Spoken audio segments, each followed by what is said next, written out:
देव बाप्पा, आम्ही तुझी स्तुती करीतो, तुझ्या नावाला यावेळेला मान महिमा धन्यवाद देतो. या उत्तम शुक्रवारच्या दिवशी तू आम्हाला तुझ्या उपासना मंदिरात आणलेला आहेस. आमच्या तारणासाठी, पापांची खंडणी भरून देण्यासाठी तू आपला पुत्र प्रभू ख्रिस्ताला या भूतली पाठवलंस. आणि प्रभू, आज शुक्रवार म्हटलेल्या दिवशी त्याने आपला प्राण, आपलं निष्कलंक रक्त त्या वधस्तंभावर सांगितले. आमच्यासाठी त्याने दुःख सहन केलं. त्याची आठवण प्रभू आम्ही करत असताना आमचे सहाय्य कर. एक विचार, दुसरं विचार, युक्त्या आम्हापासून दूर केलं. कारण आमचा मान प्रवेश ख्रिस्ताच्याच व्हावे. यावेळेला आपण गीत ऐकणार आहोत. गीत क्रमांक 195, हे बापा करी क्षमा.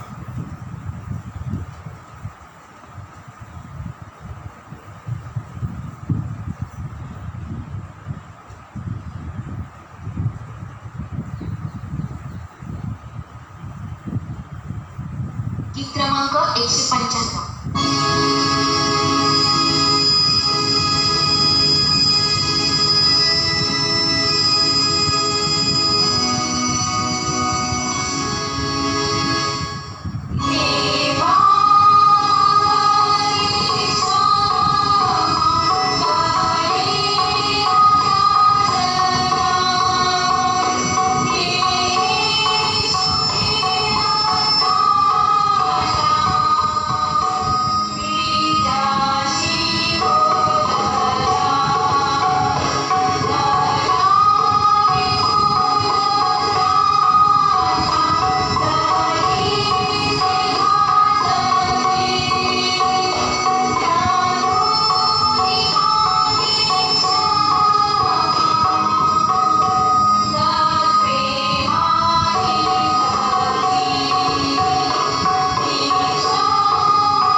यावेळेला स्तोत्र वाचन करण्यात येईल. स्तोत्र 22.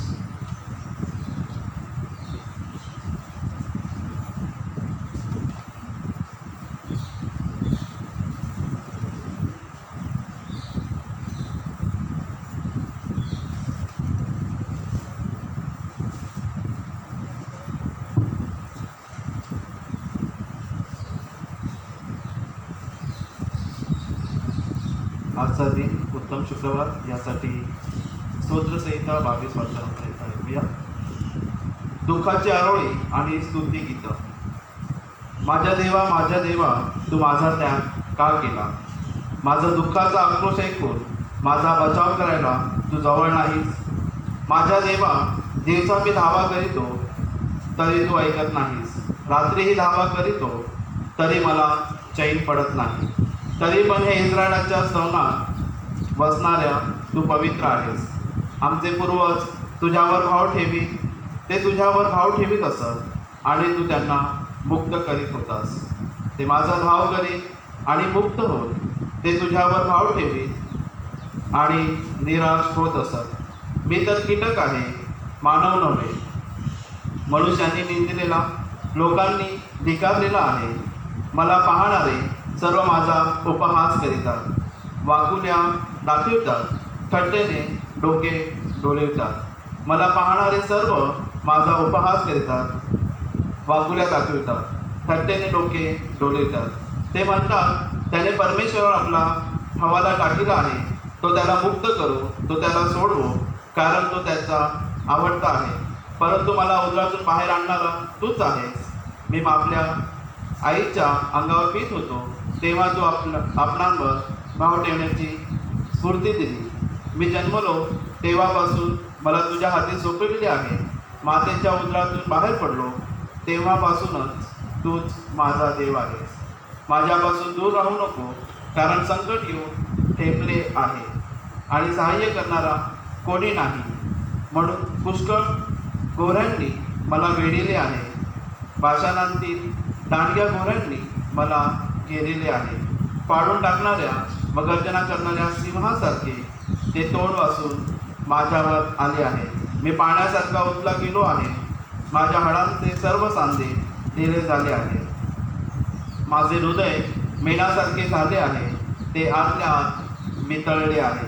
माझी शक्ती आटून खापरीसारखी झाली आहे, माझी जीभ माझ्या काळूस चिकटली आहे. तू मला मरणाच्या धुळीस मिळवित आहेस. कुत्र्यांनी मला वेढिले आहे, दुर्जनांच्या टोळीने मला घेरले आहे. त्यांनी माझे हात पाय विंदिले आहेत. मला आपली सर्व हाडे मोजता येतात. ते माझ्याकडे टक लावून पाहतात. ते माझी वस्त्रे आपसात वाटून घेतात आणि माझ्या जाग्यावर चिठ्ठ्या टाकतात. तर तू हे परमेश्वरा मला अंतर देऊ नको. हे माझ्या सामर्थ्या, माझ्या सहाय्यासाठी त्वरा कर. तू माझा जीव तलवारीपासून सोडीव, कुत्र्याच्या पंजातून माझा प्राण सोडीव. सिंहाच्या जबड्यापासून मला वाचीव. रानबैलांनी मला शिंगरावर घेतले असता तू माझा धावा ऐकला. मी आपल्या बांधवांजवळ तुझ्या नावाची कीर्तीवर्णी मंडळीत तुझे स्तवन करेन. अहो परमेश्वराचे भय धरणाऱ्यांनो, त्याचे स्तवन करा. याकोबाचे वंशज हो, तुम्ही त्याचे गौरव करा. इस्रायलाचे वंश हो, तुम्ही सर्व त्याचे भय धरा, कारण त्याने पीडितांची दैन्यावस्था तुच्छ देखील नाही व तिचा पीठ मानिला नाही. त्याने आपले मुख त्याच्या दृष्टीआड केले नाही, तर त्याने धावा केला तेव्हा त्याने तो ऐकला. महामंडळात तुझ्यामुळेच मी स्तवन करीतो. त्याच्या भक्तांसक्षम मी आपले नवस फेडी. दीन जण अन्नसेवन करून तृप्त होते, परमेश्वराला शरण जाणारे त्यांची स्तुती करीतील. तुम्ही चिरंजीव असा. दिगंतरीचे सर्व जन परमेश्वराला स्मरून त्याच्याकडे वळतील. सगळी राष्ट्रकुले तुला दंडवत घालतील, कारण राज्य परमेश्वराचे आहे, तोच राष्ट्राचा शास्ता आहे. पृथ्वीवरील सर्व थोर लोक भोजन करतील व त्याला बसतील. धुळीस मिळणारे सर्व त्याला नमन करतील. ज्याला आपला जीव वाचवता येत नाही तोही नमेल. त्याचे वंशजही त्याची सेवा करीतील. पुढल्या पिढीच्या लोकांना विषयी कथन करतील. तेही येऊन भावी पिढीला त्याचे न्यायत्व कळवतील. त्यानेच हे सिद्धीस नेले असे ते म्हणतील. येथे सूत्र समाप्त होत आहे. आपण प्रार्थना करूया. हे सर्व समर्थ देव बापा, आमचे तारण व्हावे म्हणून प्रवेश ख्रिस्ताला विश्वासघाताने पकडून नेण्यात आले, पापी जनांच्या हाती सोपवले गेले आणि क्रुसावर खेळण्यात आले. तुझ्या परिवारात आम्हाला घेतले जावे म्हणून हे सारे दुःख त्याने स्वखुशीने स्वीकारले. म्हणून तू आमच्यावर तुझी कृपा दृष्टी सर्वदा असू दे. तुझ्या सारे पवित्र आत्म्या संस्कार आणि सर्व काळ राज्य करणारा एकमेव देव आमचा प्रवेश ख्रिस्त याच्याद्वारे. गेल्या वर्षी आपण सगळे घरी होतो आणि घरामधून आपण यूट्यूबवरती गुड फ्रायडेची भक्ती घेतली होती, नाही का? आणि देवाची कृपा आम्हावरती झालेली आहे. जसजसा बातम्या येत होत्या आणि गव्हर्नमेंट आपलं सरकार वेगवेगळे नियम काढत होते, तेव्हा असं वाटत होतं गुड फ्रायडे ईस्टर आपला होतो की नाही, चर्चमध्ये होतो की नाही. परंतु देवाची कृपा आम्हावर झालेली आहे आणि 50 लोकांचं बंधन आपल्यावरती आलेलं आहे आणि त्यामुळे 50 लोक झालेले आहेत. आणि प्रभूची स्तुती असो. की परमेश्वराने आपल्याला त्याच्या मंदिरामध्ये उपकार स्तुती करण्यासाठी ही वेळ दिलेली आहे. आज सर्व जगामध्ये वेगवेगळ्या विश्वासातील मंडळ्या ज्या आहेत त्या गुड फ्रायडे म्हणजे उत्तम शुक्रवार पाळत आहेत. आजच्या या शुक्रवारला उत्तम शुक्रवार असं म्हटलेलं आहे, कारण या उत्तम शुक्रवारच्या दिवशी वधस्तंभावरती आपल्या प्रभू श्री ख्रिस्ताला खिळलेलं होतं. आणि आजच्या दिवसाचं महत्त्व जर काय असेल तर जर समजा वधस्तंभच नसता तर काय झालं असतं. आम्ही जर हा बारकाईने विचार केला तर वधस्तंभ नसता तर पुनरुत्थान झाले नसते. वधस्तंभ जर शुक्रवारी नसता तर प्रियानो रविवारी तिसरा दिवस उजाडला नसता की ज्या दिवशी प्रभू श्री ख्रिस्त पुनरुत्थित झाला. ती घटनाही झाली नसते. आणि म्हणून आजचा दिवस हा अतिशय महत्त्वाचा असा दिवस आहे. आजच्या दिवसाला उत्तम म्हटलं जातं कारण मानवाच्या पातकांची क्षमा करून स्वर्ग प्राप्तीचा मार्ग खुला करण्यासाठी प्रभू श्री ख्रिस्ताने स्वतःचं प्राण अर्पण केलेलं आहे आणि खूप मरण त्याने सहन केलेलं आहे. आणि म्हणूनच स्वतः प्राण देऊन इतरांचं तारण करण्याचा जो आनंद आहे तो वेगळाच आहे. आणि म्हणूनच या आजच्या दिवसाला उत्तम शुक्रवार असं म्हटलेलं आहे. आणि हे उत्तम का आहे हे जर समजायचं असेल तर त्याच्या विरोधामध्ये वाईट काय आहे हे आपल्याला समजलं पाहिजे. जेव्हा वाईट काय आहे हे समजणार त्यावेळेला आजच्या शुक्रवाराला उत्तम का म्हणतात हे आपल्याला कळायला लागेल. मग मी विचार करू लागलो वाईट काय आहे आणि मग मला असं दिसून आलं की देवाचं वचन म्हणतं की सर्वांनी पाप केलं आहे आणि सर्व देवाच्या गौरवाला अंतरले आहे. जन्मजात मनुष्य ह्या पापी आहे आणि म्हणून ह्या पापी मनुष्याला त्याच्या पातकांची क्षमा होणं गरजेचं आहे. कारण पापाचा मनुष्य जो आहे त्याचा शेवट म्हणजे नरकच आहे. मग ते पाप लहान असो किंवा मोठे असो, प्रत्येक पापी मनुष्याचा शेवट हा नरकामध्ये जाऊन पोहोचत होता. आणि म्हणून तिथून वाचवण्यासाठी या वाईट अवस्थेपासून बाहेर काढण्यासाठी प्रभू श्री ख्रिस्त वधस्तंभावरती गेलेला आहे.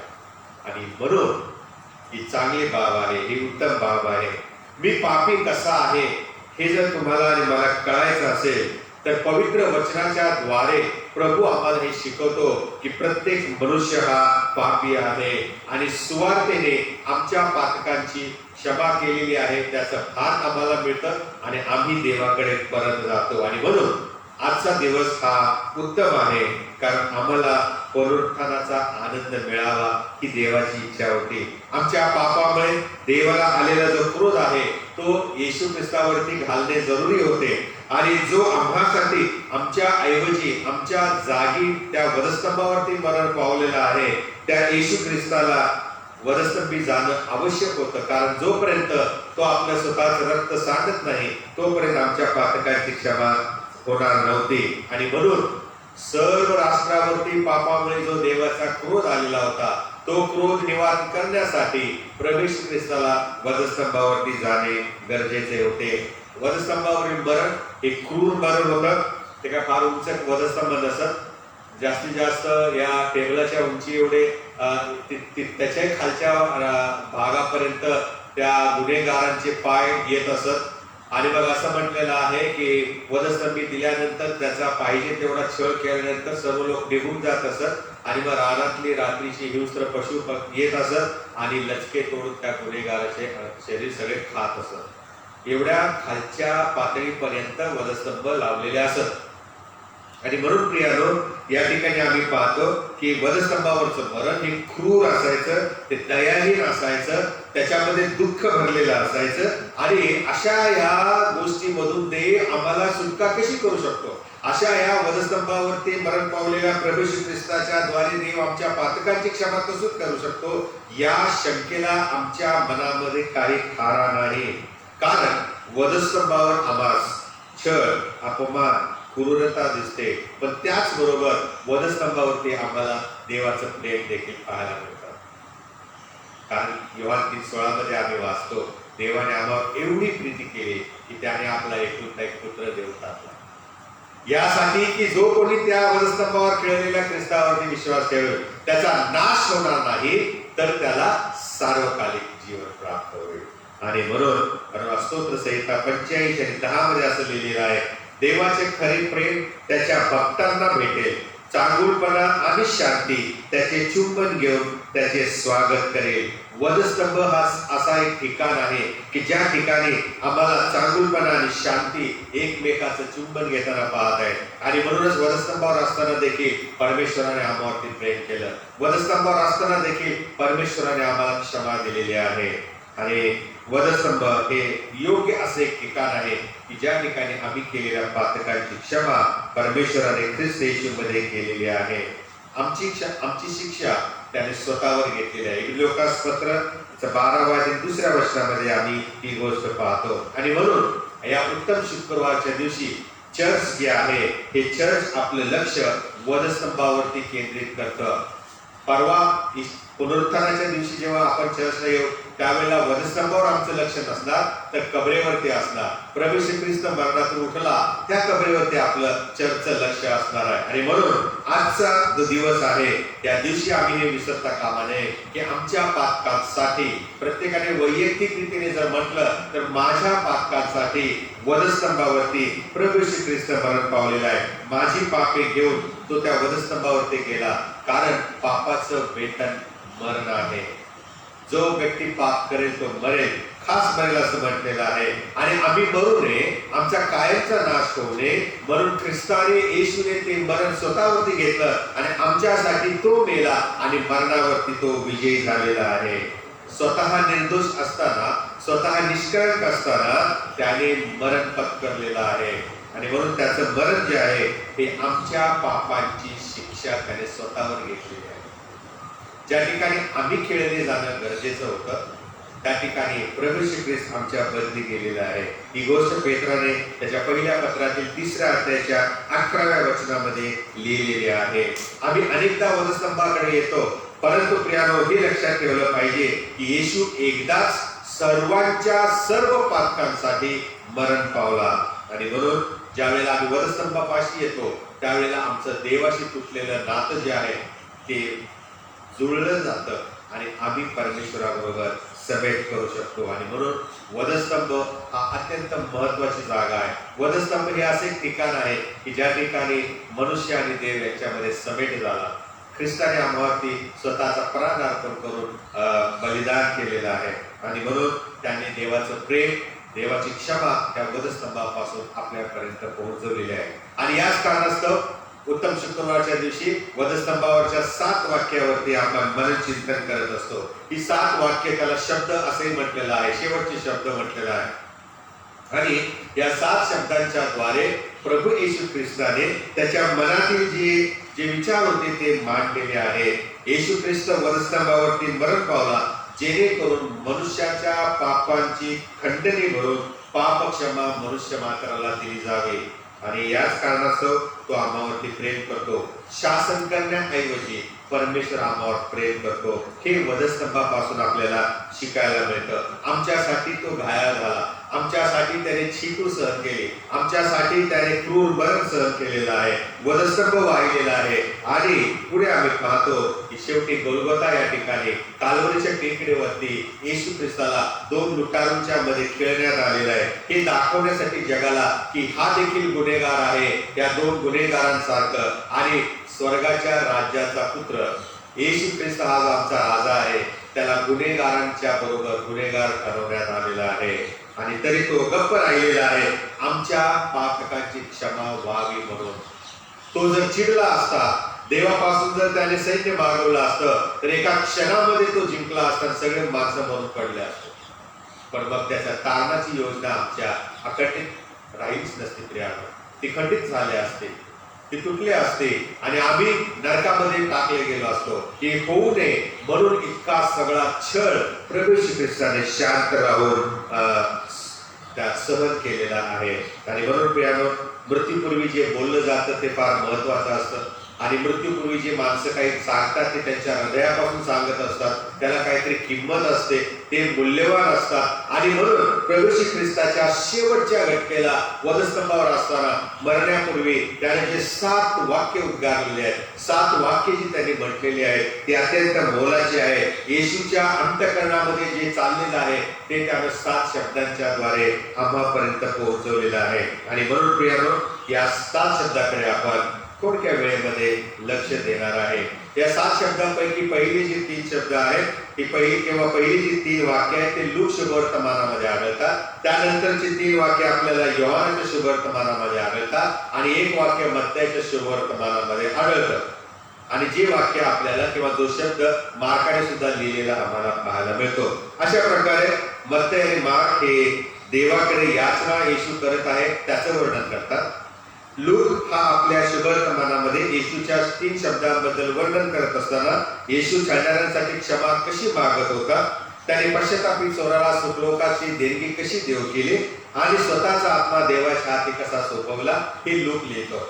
योहान त्याच्या पुढे लिहितो की येशू ख्रिस्ताने आईची आणि योहानाची कशी काळजी घेतली, त्याला तहान कशी लागली, लोकांनी त्याला काय दिलं आणि पृथ्वीवरचं त्याचं जीवन कसं संपुष्टात आलं, त्याचं काम त्याने कसं पूर्ण केलं, या गोष्टीचं वर्णन योहान लिहित आहे. आणि अशा प्रकारे या गोष्टी त्या येशू ख्रिस्ताच्या शेवटच्या शब्दांच्या मध्ये सामावलेल्या आहेत. त्याच्याकडे आपण थोडक्या वेळेमध्ये लक्ष देणार. पहिला शब्द आहे लुकाने लिहिलेले शुभवर्तमान 23 अध्याय आणि 34 वचनामध्ये. तो शब्द असा आहे की त्याला छळ करत असताना, वधस्तंभावरती खेळलेला असताना प्रभू श्री ख्रिस्त मोठ्याने म्हणाला, हे बापा यांना क्षमा कर, कारण हे काय करीतात हे त्यांना समजत नाही. लुकानेच फक्त हे पहिलं वाक्य लिहिलंय बरं का. बाकी कुठल्याही शुभवर्तमानकाराने आपल्या शुभवर्तमानामध्ये याचं वर्णन केलेलं नाही. इतरांना क्षमा करण्या एवढं येशूचं मन मोठं होतं, येशूचं मन विशाल होतं, हे लूक आपल्याला समजावून सांगत आहे. मरण पत्करलेलं असताना देखील, सगळे लोकांच्या नजरेमध्ये क्रूरता दिसत असताना देखील प्रभू येशू ख्रिस्त त्यांच्याबद्दल क्षमा मागत आहे. पहिलं वाक्य, पहिला शब्द हा क्षमेचा आहे. वधस्तंभ हे क्षमेचं प्रतीक आहे. वधस्तंभावरती प्रभूने आमच्या पातकांची क्षमा केलेली आहे आणि त्याचं प्रतीक म्हणजे प्रभू श्री ख्रिस्ताला वधस्तंभावरती खेळलेलं आहे. आम्हाला अनंतकालिक जीवन मिळावे म्हणून प्रभू श्री ख्रिस्ताने आपला स्वतःचा प्राण त्या वधस्तंभावर दिला. आणि म्हणून योहानाचं पहिलं पत्र 1 अध्याय आणि 9व्या वचनामध्ये असं म्हटलेलं आहे, जर आम्ही आमची पापे कबूल करतो तर आमच्या पापांपासून आम्हाला क्षमा करण्यास देव विश्वासू आणि न्यायी आहे आणि आम्हाला सर्व अनितीपासून तो शुद्ध करतो. येशू ख्रिस्त वधस्तंभावरती आम्हा करता मरण पावला म्हणून सर्व अशुद्धतेपासून तो आम्हाला स्वतःच्या रक्ताने शुद्ध करतो, आम्हाला स्वच्छ करतो, आम्हाला तो धुतो आणि देवाची मुलं या नात्याने देवाशी तो आम्हाला जोडतो. आणि म्हणून चर्चसाठी उत्तम शुक्रवार अत्यंत महत्वाचा दिवस आहे. प्रभू श्री ख्रिस्ताने जेव्हा या वधस्तंभावरून पहिलं वाक्य बोललेलं आहे ती विनंती आहे आणि या विनंतीमध्ये प्रभू श्री ख्रिस्ताने लोकांसाठी मध्यस्थी केली आणि तो असं म्हणाला, यशायाचा ग्रंथ 53 अध्याय 12 वचनामध्ये लिहिलेला आहे, त्याने बहुतेकांसाठी मध्यस्थी केलेली आहे. पहिलं वाक्य हे देवाने इतरांसाठी क्षमेची प्रार्थना केलेली दिसून येते. पहिलं वाक्य हे मध्यस्थीचं वाक्य आम्हाला पाहायला मिळतं. आणि प्रभू येशू ख्रिस्त देवाला प्रार्थना करताना म्हणतो, हे बापा यांना क्षमा कर, कारण हे काय करतात हे त्यांना समजत नाही. आता मी समजत नाही या शब्दावरती विचार करू लागलो आणि मग मला असं समजलं की न समजता काही करणं याला इंग्रजी भाषेमध्ये इग्नोरन्स म्हणतात किंवा इग्नोरंट म्हणतात. म्हणजे या गोष्टीची मला माहिती नाही, त्यामुळे मी जर करायला लागलो काही चुकलं तर ते मला माफ होणार आहे, कारण मला त्या गोष्टीचं ज्ञानच नाहीये.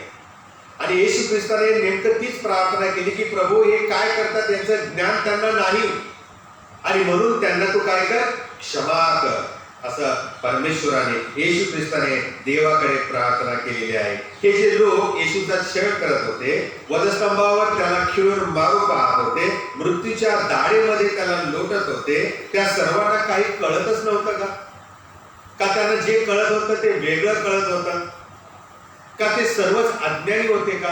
एकही शहाणा असू नये का? मी विचार करू लागलो आणि मग मला शास्त्रातून उत्तर मिळालं. करिंथकराच्या पहिल्या पत्रामध्ये संत पौल असं म्हणतो 2 अध्याय आणि 8व्या वचनामध्ये, ते ज्ञान येशू ख्रिस्ताला मसीहा म्हणून या भूतली पाठवलं आणि त्याच्या वधस्तंभी जाणारे सर्व मानवाच्या पातकांची क्षमा होणार होते, सर्वांना तारण आणि देणगी मिळणार होते.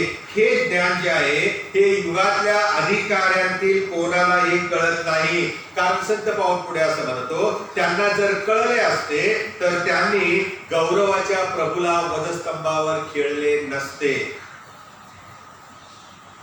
वधस्तंभावरती खेळले नसते. कारण वधस्तंभ हा त्यांना अडखळत होता.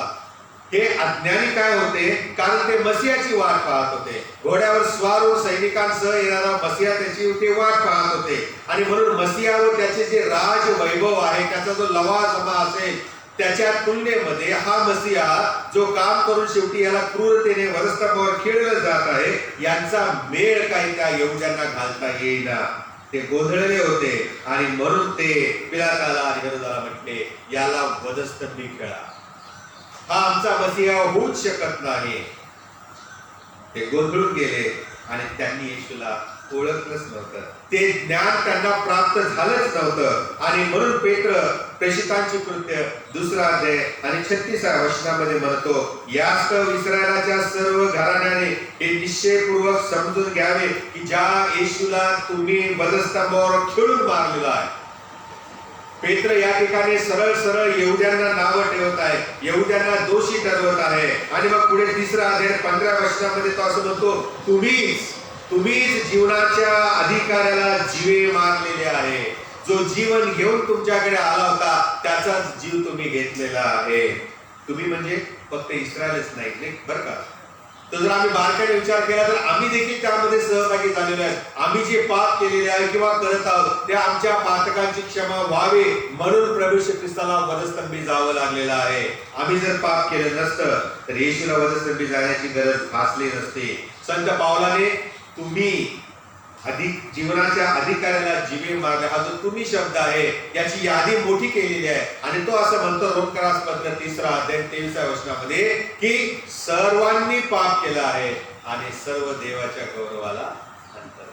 सर्वांनीच पाप केलेलं आहे, फक्त यहुद्यांनीच नाही, सर्व मनुष्य. आणि मग पुढे पेत्र 3 अध्याय प्रेषितांची कृती आणि 17व्या वचनामध्ये असं म्हणतो, बंधुजन हो, मी हे जाणून आहे की तुम्ही हे सर्व जे केलेलं आहे, येशूला वधस्तंभावर खेळण्याचं कार्य जे केलेलं आहे ते तुमच्या अज्ञानामुळे केलेलं आहे आणि तसेच तुमच्या अधिकाऱ्यांनीही केलं. कारण तुमचे अधिकारी देखील आंधळे झालेले होते, ते देखील अज्ञानी झालेले होते. हो, येथे पुन्हा तोच शब्द पेत्र बोलत आहे, तुम्ही इग्नोरंट होता, तुम्ही अज्ञानी होता. आणि म्हणून प्रियानो तो त्यांना पश्चातापाचं आव्हान करत आहे. इनोसन्स म्हणजे निष्पाप, निष्कलंक. यहुदी आणि अधिकारी काही निष्कलंक नव्हते, इनोसन्स नव्हते, तर ते इग्नोरंट होते, ते अज्ञानी होते. आणि म्हणून संत पेत्र त्यांना पश्चाताप वधस्तंभी अज्ञानतेपणे जाणतेपणाने आम्ही जर काही पाप केलेला असेल तर प्रभू आम्हाला विनंती करत आहे की आम्ही ख्रिस्ताकडे वळावे, आम्ही देवाकडे क्षमा मिळवावी, मागावी. आजही प्रभू आम्हाला क्षमा करण्यास तयार आहे. आणि हीच गोष्ट आम्हाला दुसऱ्या वाक्यामध्ये पाहायला मिळते. लुकाचं शेवटनाम 23वा अध्याय आणि 43व्या वचनामध्ये असं म्हटलेलं आहे, प्रभू येशूला वधस्तंभावर खेळले असता जो पुढारी होते, जे सैनिक होते आणि जे इतर लोक जमा झालेले होते त्या सगळ्यांनी येशूची थट्टा केलेली आहे. एवढंच नाही तर येशूच्या दोन्ही बाजूला 2 लुटारूंना त्यांनी खेळलेला आहे. आणि मग ओळखलेला आहे. तो म्हणतो आपल्या मित्राला वचन 41 मध्ये, आपली शिक्षा योग्य आहे कारण आपण जे केले त्याचे योग्य फळ आपणास मिळत आहे. पण या माणसाने काहीही अयोग्य केले नाही. कधी आम्ही या गोष्टीचा विचार केला का? आम्ही चर्चला येतो आणि परत जातो, संदेश ऐकतो आणि परत जातो, पण कधी आम्ही येशूच्या जीवनाकडे अवलोकन केलेलं आहे का? मी जो आज आहे, जो आज मी आनंदाने देवाची स्तुती आराधना करत आहे, त्या मागे प्रभू येशू ख्रिस्ताचे काय हाल झालेले आहे, त्याचा किती छळ झालेला आहे. त्या येशूच्या फोटोकडे जरी पाहत बसलात तरी त्याच्या जीवनातील अनेक गुप्त गोष्टी तुमच्या समोर देव प्रगट करेल. आणि मग तो जो पश्चातापी लुटारू आहे तो येशूकडे पाहून म्हणतो वचन 42 मध्ये, हे येशू तू आपल्या अधिकाराने, राज्य अधिकाराने येशील तेव्हा माझी आठवण कर. तेव्हा माझी आठवण कर. त्या येशूच्या 2 शिष्यांनी, ज्यांनी येशूला विनंती केली की तुझ्या स्वर्गीय राज्यामध्ये तू जेव्हा राजा म्हणून येशील त्यावेळेला मला एका हाताला ठेव आणि या माझ्या भावाला दुसऱ्या हाताला ठेव. त्याच्यापेक्षा लुटारूची प्रार्थना किती आशीर्वादित आहे.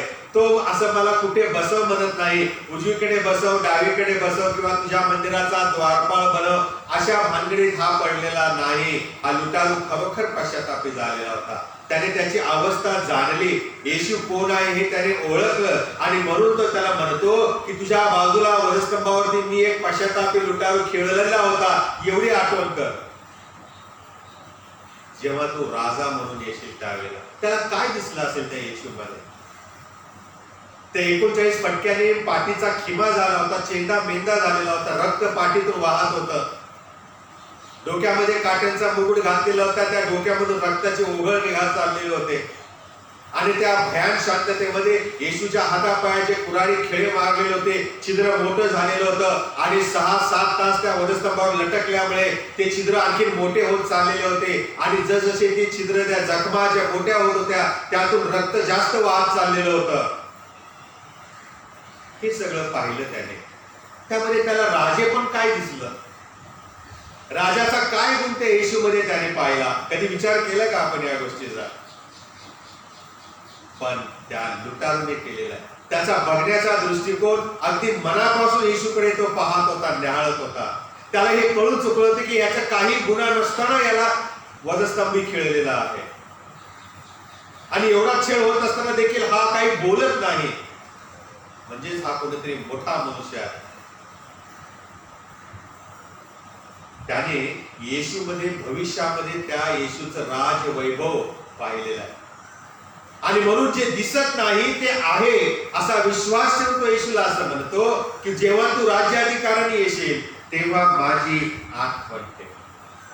माझी काय तुला त्यावेळेस दया करता, म्हणजे काही त्याचा विश्वास होता का लुटारूचा की हा येशू पुन्हा मरणातून उठणार आहे?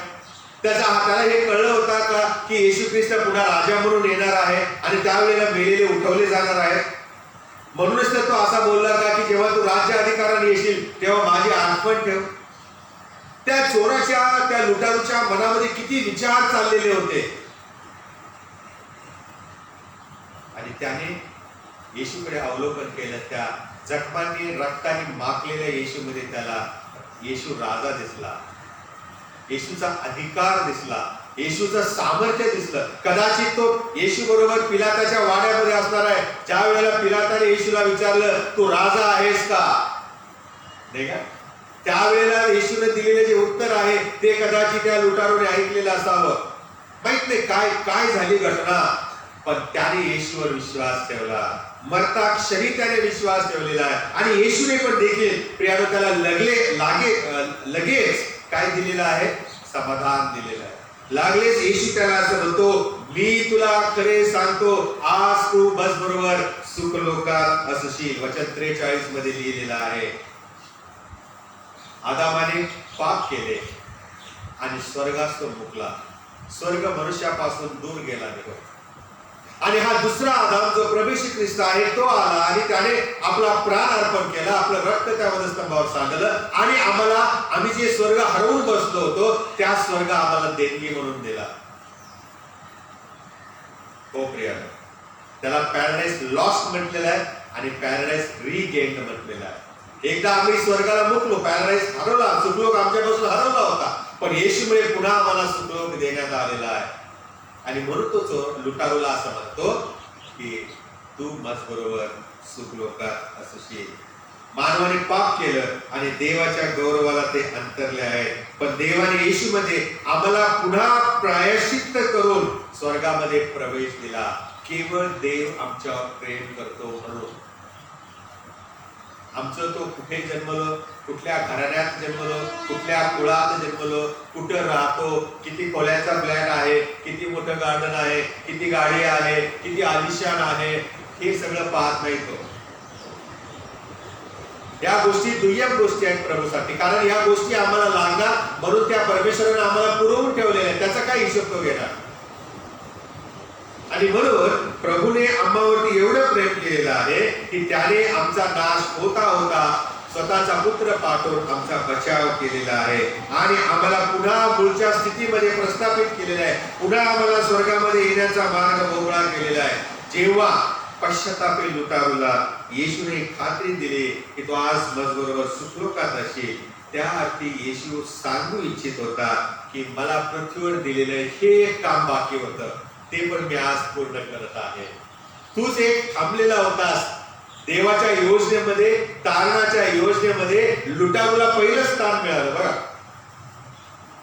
आणि त्याने येशूला ओळखलं. जे येशू ख्रिस्ताला ओळखतात त्यांना सुखलोकामध्ये जाण्याची संधी प्राप्त होते, कारण सुखलोकातून उडी मारली की स्वर्गात जाणार. तो इकडे तिकडे जाऊ शकणार नाही. एकदा सुखलोकात गेले की नरकाचा भागीदार तो होऊ शकणार नाही. आणि म्हणून आयुष्यभर लुटाव्याचं काम केलेलं आहे, पण मरता क्षणी प्रियानो त्याने येशूला ओळखला आणि आपला तारणारा म्हणून मनामध्ये स्वीकारल्याने त्याला जिवंत असतानाच येशूने खात्री दिली. तुम्ही आणि मी जिवंत असतानाच येशू आम्हालाही खात्री देतो की जो कोणी त्याच्यावर विश्वास ठेवेल तो मरणार नाही, तर त्याला सार्वकालिक जीवन. अजून काय? हे सार्वकालिक जीवन मिळवण्यासाठी, तारण मिळवण्यासाठी लुटारू बनण्याची गरज नाही. त्या लुटारू सारखं एकदम वधस्तंभावरती जाऊन मरता मरता येशूला स्वीकारायचं, झटकन स्वर्गात जायचं, असंही आमच्यासाठी प्रभूने नेमून ठेवलेलं नाही. प्रभूने आम्हाला आयुष्य दिलेलं आहे. त्या बिचाऱ्या लुटारूला प्रियानो वेळ नव्हती, तो मरणार होता हे त्यालाही ठाऊक होतं आणि येशूलाही ठाऊक होतं. त्या वधस्तंभावरती सुटका नव्हतीच आता, कारण ही शेवटची पायरी होती मरणाची. आणि म्हणून त्या उद्धट चोराने येशूला जरी म्हटलं की तू स्वतः खाली उतर आणि आम्हाला पण खाली उतरव, तो प्रकार होणार नव्हता. जसं हे टोईंग करणारे वाहन उचलून घेऊन जातात आणि मालक जवळच असेल तो पळत पळत जातो गाडीच्या मागे, म्हणतो माझी गाडी खाली उतरवा. आणि चांगला असेल तर तो लगेच उतरून त्याची गाडी देऊन टाकतो. असा प्रकार प्रियानो स्वर्गाच्या राज्यामध्ये जात असताना होणार नाहीये. आणि म्हणून प्रभूने आम्हाला जे जीवन दिलेलं आहे, जे आयुष्य दिले, मर्यादा दिलेली आहे, त्यामध्येच आम्हाला प्रभूला स्वीकारायचं आहे आणि देवाला आवडेल असं जीवन जगायचं आहे. त्या पश्चातापू लुटारूने येशूचे निर्दोषत्व जाहीर केलं. याने तर काही केलेलं नाही अपराध आणि तरी याला सजा दिली जात आहे. आम्ही जे अपराध केलेले त्याचं योग्य फळ आम्ही उपभोगत आहे, पण याने काहीच केलेलं नाही. येशूचं निर्दोषपण त्याने जाहीर केलं. तुम्ही कधी म्हटलंय असं?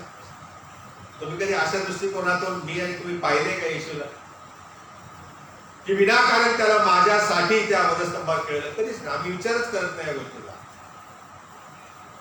पण जर बारकाईने विचार केला तर आमचं तारण झाल्याशिवाय राहणार नाही. आम्ही येशूचे राजपण ओळखलं पाहिजे. भविष्यामध्ये येणाऱ्या प्रभूचं राज्य आम्ही पाहिलं पाहिजे, जे या लुटारूने पाहिलेलं आहे. आणि म्हणून इब्री लोकांस पत्र 7वा अध्याय आणि 25व्या वचनामध्ये लिहिलेलं आहे, म्हणून जे त्याच्याद्वारे देवाकडे येतात त्यांना तो अनंत काळासाठी तारण देण्यास समर्थ आहे, कारण त्यांच्यासाठी मध्यस्थी करण्यास तो सदैव जिवंत आहे. आजही प्रभू येशू ख्रिस्त जे त्याच्याकडे येऊ पाहतात, पश्चातापी अंतःकरणाने स्वतःच्या पापांची जाणीव करून घेऊन प्रभूकडे येतात, त्यांची मध्यस्थीची प्रार्थना ऐकण्यास देव आजही जिवंत आहे. आजही जर एखादा पापी प्रभूकडे आला त्या लुटारू सारखा, तर त्यालाही क्षमा करण्यासाठी देव जिवंत आहे. आणि म्हणून पश्चातापी लुटारूचं तारण झालं, पण मरणानंतर लगेच तो स्वर्गात गेला नाही. भले त्याला प्रभूने सांगितले की तू आज माझबरोबर सुखलोकात असशील, परंतु तो लगेच स्वर्गात गेला नाही, कारण येशूने त्याला स्वर्गापेक्षाही अधिक चांगली गोष्ट आणि जागा देऊ केलेली आहे. योहानाचा सुवर्तमान 3रा अध्याय आणि 13व्या वचनामध्ये आम्ही वाचतो, ख्रिस्ताशिवाय स्वर्गात कोणी गेले नाही. आणि म्हणून प्रभूने त्याला सुखलोकाचं आश्वासन दिलेलं आहे. ज्या ठिकाणी सुख आहे, ज्या ठिकाणी मी आता जाणार आहे, त्या ठिकाणी तू आज माझबरोबर असशील. केव्हा म्हटलेलं आहे? कधी आपण याचा विचार केला का? शास्त्रामधील प्रत्येक वचनातील कॉमा, पूर्णविराम याला महत्व आहे. आणि असं म्हटलेलं आहे, ज्या वेळेला या पश्चातापी लुटारूने येशूकडे विनंती केली की जेव्हा तू राज्य अधिकाराने येशील, राजा म्हणून वैभवाने येशील, तेव्हा माझी आठवण कर. याचा अर्थ चोराच्या मनामध्ये, लुटारूच्या मनामध्ये येशूच्या राजवैभवाचं चित्र तो पाहत होता आणि म्हणून त्याला कनेक्शन करून ते धरून येशू ख्रिस्त त्याला म्हणतो की माझ्या राज्याच्या येण्याची वाट पाहण्या अगोदरच मी तुला सांगतो की तू माझबरोबर सुखलोकात असशील. देवाच्या राज्यात कोण जाणार आहे? शास्त्र जर आपण पाहिलं, मत्तयाचे सुवर्तमान 25वा अध्याय आणि 31 ते 34 वचनामध्ये, कोणीही मनुष्य पापी देहाने स्वर्गात जाऊ शकत नाही. प्रत्येकाला पश्चातापाची गरज आहे, प्रत्येकाला बाप्तिस्मा घेण्याची गरज आहे, प्रत्येकाला पवित्र आत्म्याच्या दानाने तृप्त होण्याची गरज आहे. आणि म्हणून प्रियानो, आम्हाला देवाने ही आयुष्यमान दिलेलं आहे आणि पश्चाताप करणे, बाप्तिस्मा घेणे, पवित्र आत्म्याची दानं घेणं, यासाठी त्या लुटारूकडे वेळच नव्हती. काही क्षणाभरामध्ये तो मरणार होता, अपवाद होता. आणि म्हणून येशूने त्याला म्हटलं, डोंट वरी, घाबरू नकोस, मी तुला खात्रीपूर्वक सांगतो, मी तुला खचित सांगतो की तू आज माझबरोबर सुखलोकात असशील. काही ठिकाणी भाषांतर करणारे असं म्हणतात की जो त्या वचनामध्ये असलेला जो स्वल्प विराम आहे तो चुकीच्या ठिकाणी दिलेला आहे.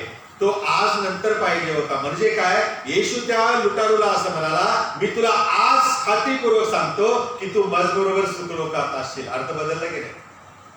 एक स्वल्पविराम जर आपण इकडून तिकडे पलीकडे टाकला तर तो अर्थ बदलतो. कदाचित तो असेल, भाषांतर करणाऱ्यांनी कदाचित त्याकडे दुर्लक्ष त्यांचं झालं असेल, आम्हाला ठाऊक नाही. कारण असं म्हटलेलं आहे की येशूचा जो आज म्हटलेला जो दिवस आहे तो नक्कीच उत्तम शुक्रवार नव्हता. कारण प्रभू श्री ख्रिस्त सुखलोकी गेलाच नव्हता. 3 दिवस तो कबरेमध्ये होता. कुठे होता? कबरेमध्ये होता.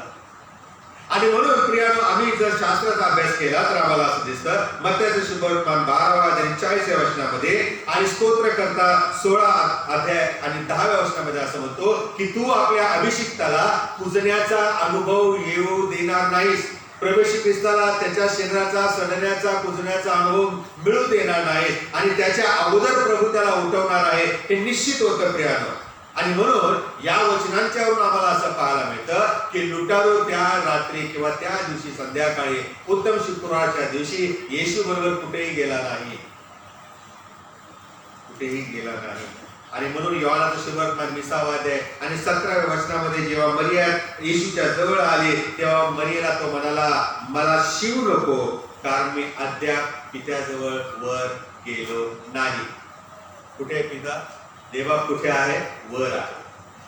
हे प्रभू श्री ख्रिस्ताच्या या बोलण्यावरून आपल्याला पाहायला मिळतं. आणि म्हणून तो ज्यावेळेस पित्याकडे गेलेला आहे, ज्यावेळेस तो सुखलोकामध्ये गेलेला आहे, त्यावेळेला त्याने असं म्हटलेलं एफिसकरास पत्र 4 अध्याय 8 आणि 9 वचनामध्ये, त्याने पाराव केलेले जे लोक होते ते त्यांना धरून कैद करून आपल्या बरोबर सुखलोकी नेलेला आहे, उच्च स्थानी नेलेला आहे असं सांगण्यात येतं. आणि कदाचित त्या घोळक्यामध्ये या लुटारूचा समावेश झाला असेल.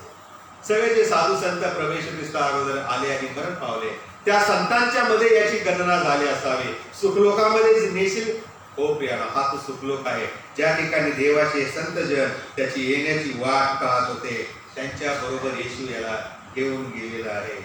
प्रभू मध्ये विश्वासी जन विसावा पावतात. प्रभू मध्ये मरणारे ते धन्य आहेत, कारण ते झोपी जातात. ही 8 तासाची झोप नाही, तर देवबाप ज्या वेळेला त्यांना बोलावे, त्या आज्ञाध्वनीचा आवाज होत असताना, दिव्यदूताच्या आज्ञाध्वनी होत असताना प्रियानो त्या मेलेल्यांना उठवलं जाणार आहे. आणि ते पुनरुत्थान जे आहे त्यामध्ये प्रियानो आम्हाला सहभागी पण घ्यायचं आहे.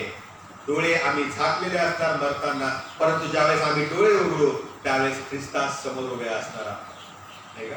ख्रिस्तास समोर उभे असणार. हा विश्वास आहे. आणि म्हणून प्रभूमध्ये मरणारे हे प्रभूमध्ये विसावा घेतात, निजदाम झालेले आहेत असं शास्त्रामध्ये पाहायला मिळतं. प्रभू श्री ख्रिस्ताला चपराका मारला, त्याची छीतू केली, त्याची थट्टा मस्करी केली, पण त्याने शब्द देखील उच्चारला नाही. पण लुटारू पश्चातापी झाला आणि प्रभूला विनंती करतो हे म्हटल्याबरोबर आणि पाहिल्याबरोबर येशूने आपले मुख उघडले आणि काय म्हणाला त्या चोराकडे वळून, तू आज माझबरोबर सुखलोकात. पश्चाताप करणाऱ्या मनुष्याला पहिलं प्राधान्य स्वर्गात दिले जाते. 99 धार्मिकांपेक्षा जेव्हा एक पापी प्रभूकडे वळतो, काय दिले शास्त्रात, तेव्हा स्वर्गात आनंद होतो. आणि किती मोठा आनंद प्रभूला झाला. मरता क्षणी शेवटचा आत्मा त्याच्या डोळ्यासमोर स्वर्गामध्ये प्रवेश करताना झालेला आहे. किती आशीर्वादित आहे तो लुटारू, नाही का? मरता मरता त्याला तारणारा सापडला आणि मरत असताना डोळे झाकले या पृथ्वीवरती सगळं पाहून, आणि जेव्हा त्याने डोळे उघडले तेव्हा तो सुखरूपी होता. हो, परमेश्वर भग्न आणि अनुतप्त हृदयात तुच्छ लेखत नाही. जे पश्चातापी अंतःकरणाने प्रभूकडे येतात, प्रभू त्यांना धिक्कारत नाही. प्रभू त्यांचा स्वीकार करतो, प्रभू त्यांना कवटाळतो, प्रभू त्यांना आलिंगन देतो. हो, पश्चातापी झालेल्या मनुष्याबद्दल देवाला आनंद होतो. त्या लुटारूच्या ठिकाणी आपण स्वतःला ठेवून पाहूया. त्या लुटारू प्रमाणे प्रभूकडे आपण कधी पाहिला आहे का? त्या येशूमध्ये आम्ही कधी राजा पाहिला आहे का? त्या येशूमध्ये त्याचं राज्य आपण डोळ्यासमोर उभं केलं आहे का? जर आम्ही असं केलेलं असो तर आमची अवस्था प्रभू आम्हाला दाखवतो. आम्ही किती पापी आहोत याची जाणीव तो करतो. पवित्र आत्म्याच्या द्वारे तो आम्हाला पश्चातापी हृदय देतो. आमचं कठीण दगडासारखं असलेलं हृदय तो मांसासारखं मऊ करतो. आम्ही त्या लुटारूप्रमाणे पश्चातापी होतो आणि आमचं जीवन बदलून जातं. हाच लुटारू आम्हाला ही शिकवण देत आहे. आणि प्रभूने वधस्तंभावर असताना त्याची इच्छा पूर्ण केली. त्याला सुखरूप देव केलेला आहे. प्रभू जात असताना देखील सेवा करत होता. मरत असताना देखील त्याने तारणाचा अनुभव लोकांना दिलेला आहे. सर्वांना त्याने ही संधी दिलेली होती, पण त्या लुटारूने संधीचा उपयोग केला. त्याने ही संधी सोडली नाही. त्याने उलट आपल्या सोबत्याला पण मार्गदर्शन केलेलं आहे. अरे, आपण करतोय ते चुकीचं आहे, याने काही न करता यालाही सजा मिळाली. म्हणजे त्या पश्चातापी लुटारूने आपल्या दोस्ताला पण सांगितलं की तू बोलतोस ते चूक आहे, याच्याकडे वळ आणि स्वतःचं तारण साधून घे. पण नाही, तो कठीण त्याचं हृदय झाला. आणि म्हणून देवाच्या वचनामध्ये लिहिलेलं आहे, प्रभू येशू ख्रिस्त येईल त्यावेळेला, मनुष्याचा पुत्र वैभवाने येईल त्यावेळेला, जर जात्यावरती दोघे जणी असतील, एकीला उचललं जाईल, एक खालीच राहील. मग ती तुमची आई असेल, बहीण असेल, ननंद असेल, भाऊजाई असेल, जो कोणी असेल, एक खालीच राहणार. प्रभूने वचनामध्ये लिहिलेलं आहे, कारण विश्वासामध्ये सगळे सारखे नसतात. आजारी पडल्यावर कोणी म्हणतं देवा बरं करत, कोणी म्हणतं नाही औषधे घेतली तर आम्ही बरे होणार. देवाने औषधं निर्माण केले, डॉक्टर निर्माण. बघण्याचा दृष्टिकोन, समजण्याचा दृष्टिकोन प्रत्येकाचा वेगळा वेगळा आहे. या दोन लुटारूंच्या मधून आम्हाला हे शिकायला मिळतं. एक कठीण हृदयाचा होता, तो प्रभूकडे वळला नाही. पण दुसरा जो आहे तो पश्चातापी झाला आणि प्रभूकडे वळला. प्रभूने त्याला गिफ्ट दिलेली आहे, अनंतकालिक जीवनाची देणगी दिलेली आहे. तुम्ही आणि मी अशा प्रकारे त्या देणगीचे भागीदार झालो आहोत का?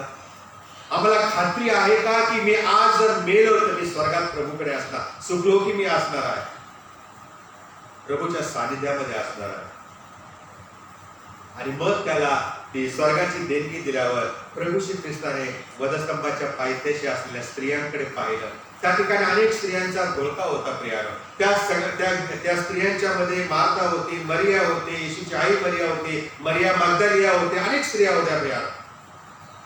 आणि या सगळ्या स्त्रियांच्या मध्ये त्याचं लक्ष आपल्या मातेकडे गेलेलं आहे, ज्या मातेच्या उदरामध्ये प्रभू श्री ख्रिस्त 9 महिने राहिलेला आहे, ज्या मातेच्या हातातून त्याने अन्न पाणी सेवन केलेलं आहे, ज्या मातेची स्तन त्याने चोखली. कोणीतरी म्हटलं ना वचनामध्ये की खरोखर ती धन्य माता आहे जिचे स्तन या तारणाऱ्याने चोखले.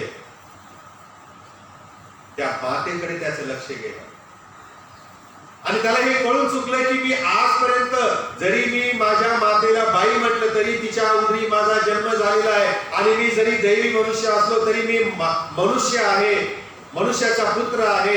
हिच्या उदरातून मी जन्म घेतलेला आहे, हिची काळजी करणं माझं कर्तव्य आहे.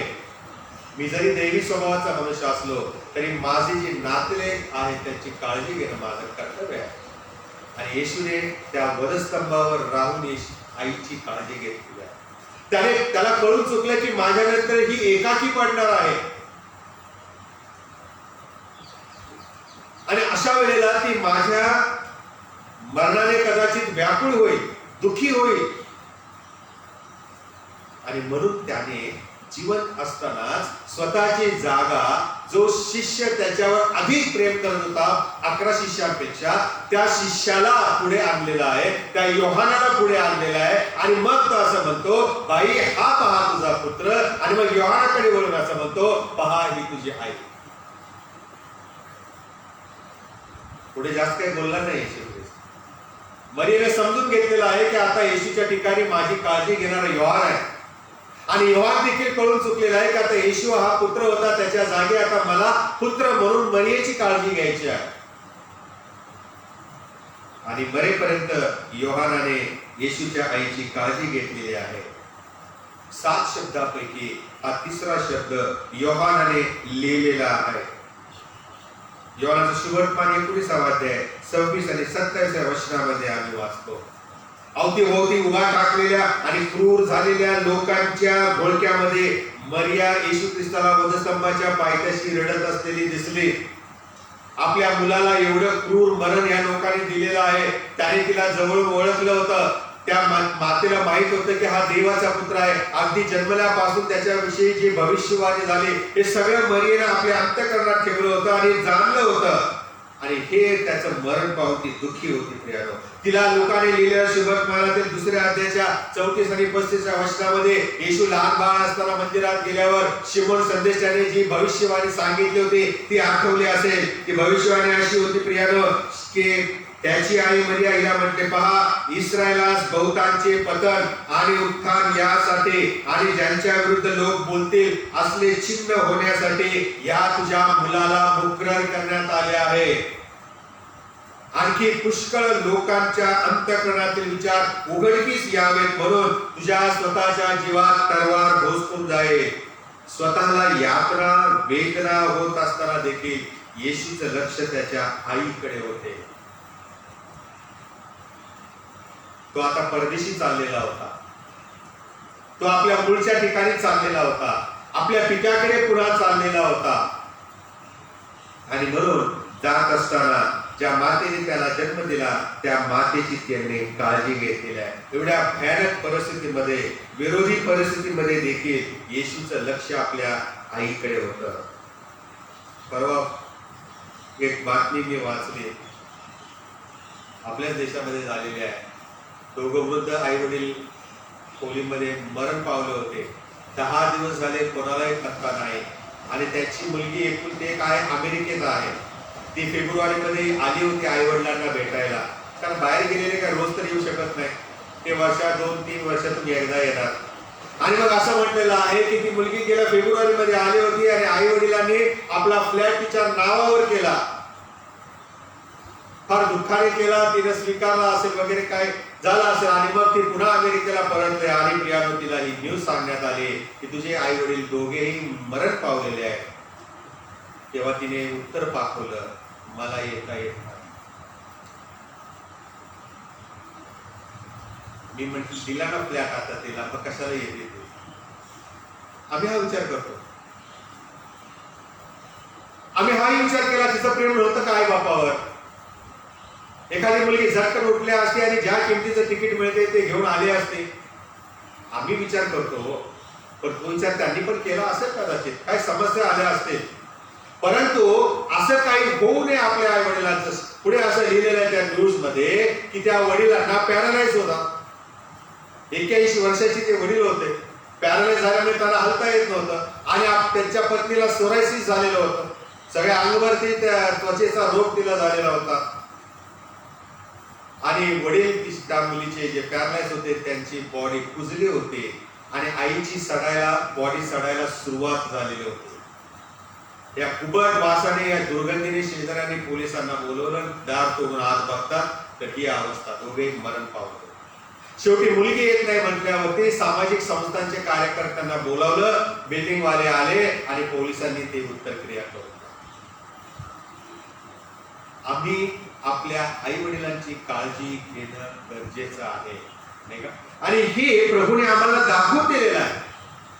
मी स्वर्गामध्ये जात असताना आता माझी पुन्हा आईशी भेट होणार नाही, परंतु तिने जे मला लहानाचं मोठं केलं 9 महिने उदरामध्ये बाळगलेलं आहे, माझ्या वडिलांनी सुतारकीचा धंदा करून माझी उपजीविका केलेली आहे, या सगळ्या गोष्टींचं भान येशूला म्हणत असताना देखील होतं. आणि म्हणून त्यावेळेस त्याने वेळात वेळ काढून आपल्या आईला तिसऱ्या पायरीवर ते असताना प्रियानो प्राधान्य दिलेलं आहे.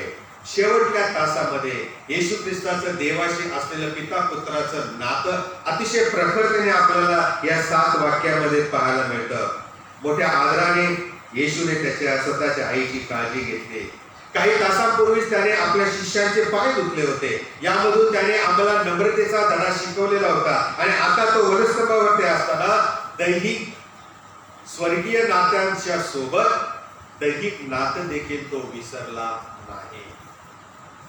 त्याने तिला वाऱ्यावर सोडले नाही, तर जो तिची काळजी व्यवस्थित घेऊ शकेल अशा आपल्या शिष्याच्या हाती तिला स्वाधीन केलं. येशूला भाऊ नव्हते का? येशूला बहिणी नव्हत्या का? पण त्यांच्यापेक्षा जो त्याच्यावर प्रीती करतो त्याच्या हाती तिला सोपवलेला आहे. खात्री होती त्याला की माझ्या आईचं शेवटपर्यंत पालन पोषण करण्यासाठी हा एकच व्यक्ती लायक आहे. मत्ती शुभवर्तमान 22 अध्याय 39 वर्षामध्ये लिहिलेलं आहे, जशी आपल्यावर तशी आपल्या शेजाऱ्यावर प्रीती कर. जशी स्वतःवर आम्ही प्रीती करतो, स्वतःची काळजी घेतो, पडू नये, धडपडू नये, आजारी पडू नये, तशीच आपण आपल्या शेजाऱ्यांची, आपल्यावर प्रेम करणाऱ्याची आपण काळजी करावी. योहानानेच हे 3रं वाक्य लिहिलेलं आहे, बाकी कुठल्याही शुभवर्तमानकारानं लिहिलेलं नाही. का बरं? कारण प्रभू येशू ख्रिस्ताच्या सेवेबद्दल तो लिहित आहे. येशू नंतर 60 वर्षांनी योहानाने हे वाक्य लिहिलेलं आहे.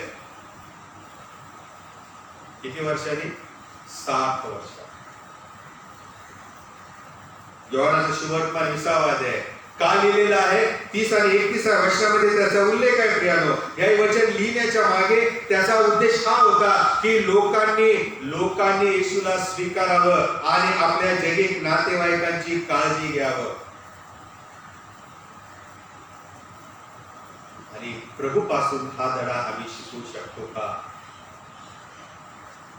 विरोधात असलेल्या परिस्थितीमध्ये देखील आई वडिलांची काळजी, आई वडिलांच्यावर प्रेम, शिष्यावरती प्रेम, लुटारूला त्याने खात्रीत करून दिलेलं आहे, इतरांसाठी त्याने मध्यस्थी केलेली आहे. या सगळ्या गोष्टी आम्हाला काहीतरी शिकवून जातात. आणि म्हणून उत्तम शुक्रवारच्या दिवशी या 7 वाक्यावरती आम्ही का लक्ष केंद्रित करतो? कारण आमच्या तारणाऱ्याने आम्हाला या जगामध्ये कसं राहावं, कसं वागावं हे शिक्षण दिलेलं आहे.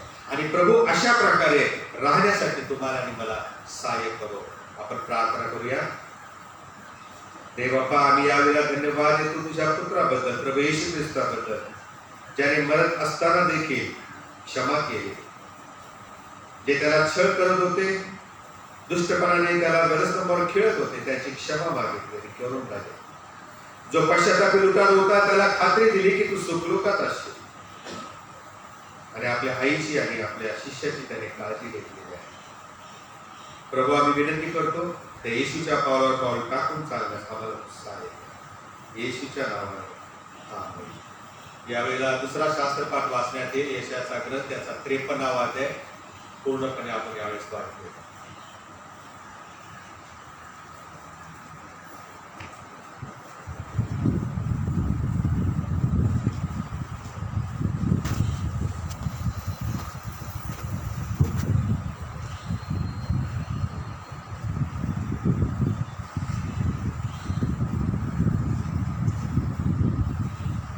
पुस्तक याचा 53 अध्याय पहिल्या वचनापासून प्रारंभ करू. आम्ही ऐकलेल्या वार्तेवर कोणी विश्वास ठेवला आहे. प्रभूचा पूज कोणास प्रगट झाला आहे, कारण तो त्याच पुढे रोपासारखा, वृक्षभूमीतील अंकुरासारखा वाढला. त्याला रूप नव्हते, त्याला शोभा नव्हती. त्याकडे पाहिले तर त्यावर मन बसले असे त्याच्या काही सौंदर्य नव्हते. तो तुच्छ मांडलेला, मनुष्याने टाकलेला, क्लेशांनी व्यापिलेला व व्याधीशी परिचित असलेला असा तो पुरुष पाहून लोक तोंडे फिरवी व त्याला तुच्छ लेखी. कारण आणि त्याला आम्ही मानिले नाही. खरोखर आमचे व्याधी त्याने आपल्यावर घेतले, आमचे क्लेश त्याने वाहिले, तरी त्यास ताडण केलेले, देवाने त्यावर प्रहार केलेले व त्याला पिडिलेले असे आम्ही त्याला लिखले. खरे पाहिले असता तो आमच्या अपराधांमुळे घायल झाला, आमच्या दुष्कर्मांमुळे ठेचला गेला. आम्हा शांती देणारी अशी शिक्षा त्यास झाली. त्यास बसलेल्या फटक्यांनी आम्हा आरोग्य प्राप्त झाले. आम्ही सर्व मेंढरांप्रमाणे बहकून गेलो होतो. आम्ही प्रत्येकाने आपापला मार्ग धरला होता. अशा आम्हा सर्वांचे पाप परमेश्वराने त्याचवर लादले. त्याचे हाल हाल केले तरी ते त्याने सोसिले. आपले तोंड सुद्धा उघडले नाही. वधावयास नेत असलेल्या पोकराप्रमाणे, लोकर कातरणाऱ्या पुढे गप्प राहणाऱ्या मेंढराप्रमाणे तो गप्प राहिला. त्याने आपले तोंड उघडले नाही. त्यावर जुलूम करून तो खटला चालवून त्याला घेऊन गेले. जिवंताच्या भूमीतून त्याला काढून टाकले आणि माझ्या लोकांच्या पातकामुळे त्याला ताडण करण्यात आले. असा त्या पिढीच्या लोकांपैकी कोणीतरी विचार केला काय? त्याची कबर दुर्जनांच्या कबरामध्ये नेमली होती आणि तो मेल्यावर धनवंताची कबर त्यास प्राप्त झाली. तथापि त्याने काही अधर्म केला नव्हता, त्याच्या मुखात काही कपट नव्हते. त्याला ठेचावे असे परमेश्वराच्या मर्जीस झाले. त्याने त्यास पिडिले. त्याच्या जीवाचे दोषार्पण झाल्यावर तो संतती पाहिल, तो दीर्घायू होईल. त्याच्या हातून परमेश्वराचा मनोरथ सफल होईल. त्याच्या जीवाच्या वेदना सरल्यावर तो त्याचे फळ पाहून समाधान पावे. तो माझा धर्मशील सेवक आपल्या ज्ञानाने बहुतांश निर्दोष ठरवेल. त्यांच्या अधर्माचा भार तो आपल्यावर घेईल. यामुळे की मी त्याला थोराबरोबर विभाग देईल. तो बलवानाबरोबर दूध पाठवून घेईल. कारण आपला प्राण वाहू देऊन तो मृत्यू पावला. त्याने आपणास अपराधात बनू दिले. त्याने बहुतांचे पाप आपल्यावर घेतले व आपणासाठी अपराधांसाठी मध्यस्थी केली. हे शास्त्र पडलं.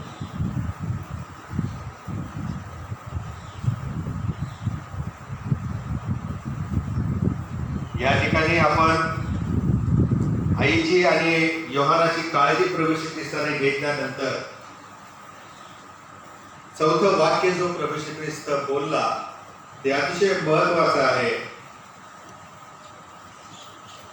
काळजाचा धोका चुकवणारा हा वाक्य आहे. प्रभू श्री ख्रिस्त मोठ्याने म्हणाला, माझ्या देवा तू माझा का त्याग केलास. उद्धटपणे बोलला असं नाही, कारण हा जो का म्हटलेला आहे हा त्यागानंतर आला असता तर उद्धटपणे येशूने देवाला विचारलं असं झालं असतं. माझ्या देवा तू माझा त्याग का केलास असं जर विचारलं असतं तर. पण तोच का हा शब्द त्यागाच्या अगोदर आल्यामुळे प्रियानो ती विनंती आहे. प्रभू येशू ख्रिस्ताने प्रभूला विवळ होऊन बोललेला आहे, विचारलेला आहे की माझ्या देवा तू माझा का त्याग केलास. बोलताना प्रत्येक शब्द मोजून मापून बोलायचा असं म्हणतात का, त्याचं उत्तर हे आहे. स्वल्प विराम देखील जर त्याची जागा बदलली तर काय होऊ शकतं हे आपण मगाशी पाहिलेलं आहे.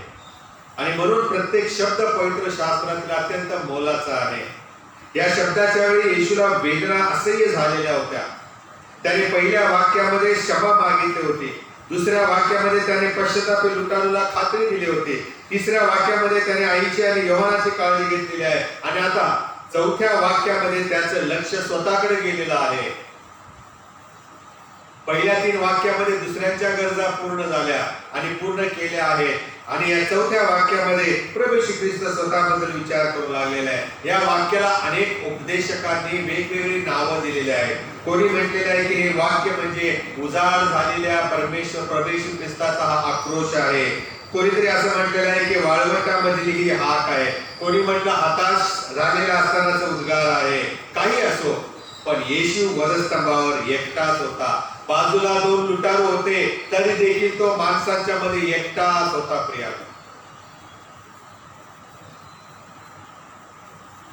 इतर कोणीही त्याच्या जवळ नव्हते. इतर कोणीही असा एकाकीपणा अनुभवलेला नव्हता जो प्रभू श्री ख्रिस्ताने त्या वधस्तंभावरती अनुभवला. शिष्य त्याचे निघून गेलेले होते. पित्यानेही देवानेही आपले मुख लपवले होते. देवाने देखील त्याच्याकडून आपले पाठ फिरवले होते. कारण पाप हे माणसाला देवापासून कसं विभक्त करतं त्याचं हे चित्र त्या ठिकाणी आम्हाला दिसतं. देवाने सुद्धा येशू ख्रिस्ताकडे पाठ फिरवलेली आहे. या पापाने आदामाला देवापासून वेगळं केलं, हवेला वेगळं केलेलं आहे, देवाच्या सानिध्यापासून दूर फेकले गेलेले आहे. या पापामुळे येशू ख्रिस्ताच्या स्वतःच्या नव्हे तर आमची पापे त्याने घेतल्यामुळे प्रभू येशू ख्रिस्ताकडे देखील देवाने पाठ फिरवलेली आहे. देव किती पवित्र आहे, देवाला पापाचा किती तिटकार आहे याचं उदाहरण म्हणजे प्रभू येशू ख्रिस्त वधस्तंभावर खेळलेला पाहायला मिळतो. आम्ही सहजपणे पाप करतो, सहजगत्या देवाला बोलून जातो मला क्षमा कर आणि पाप करतो.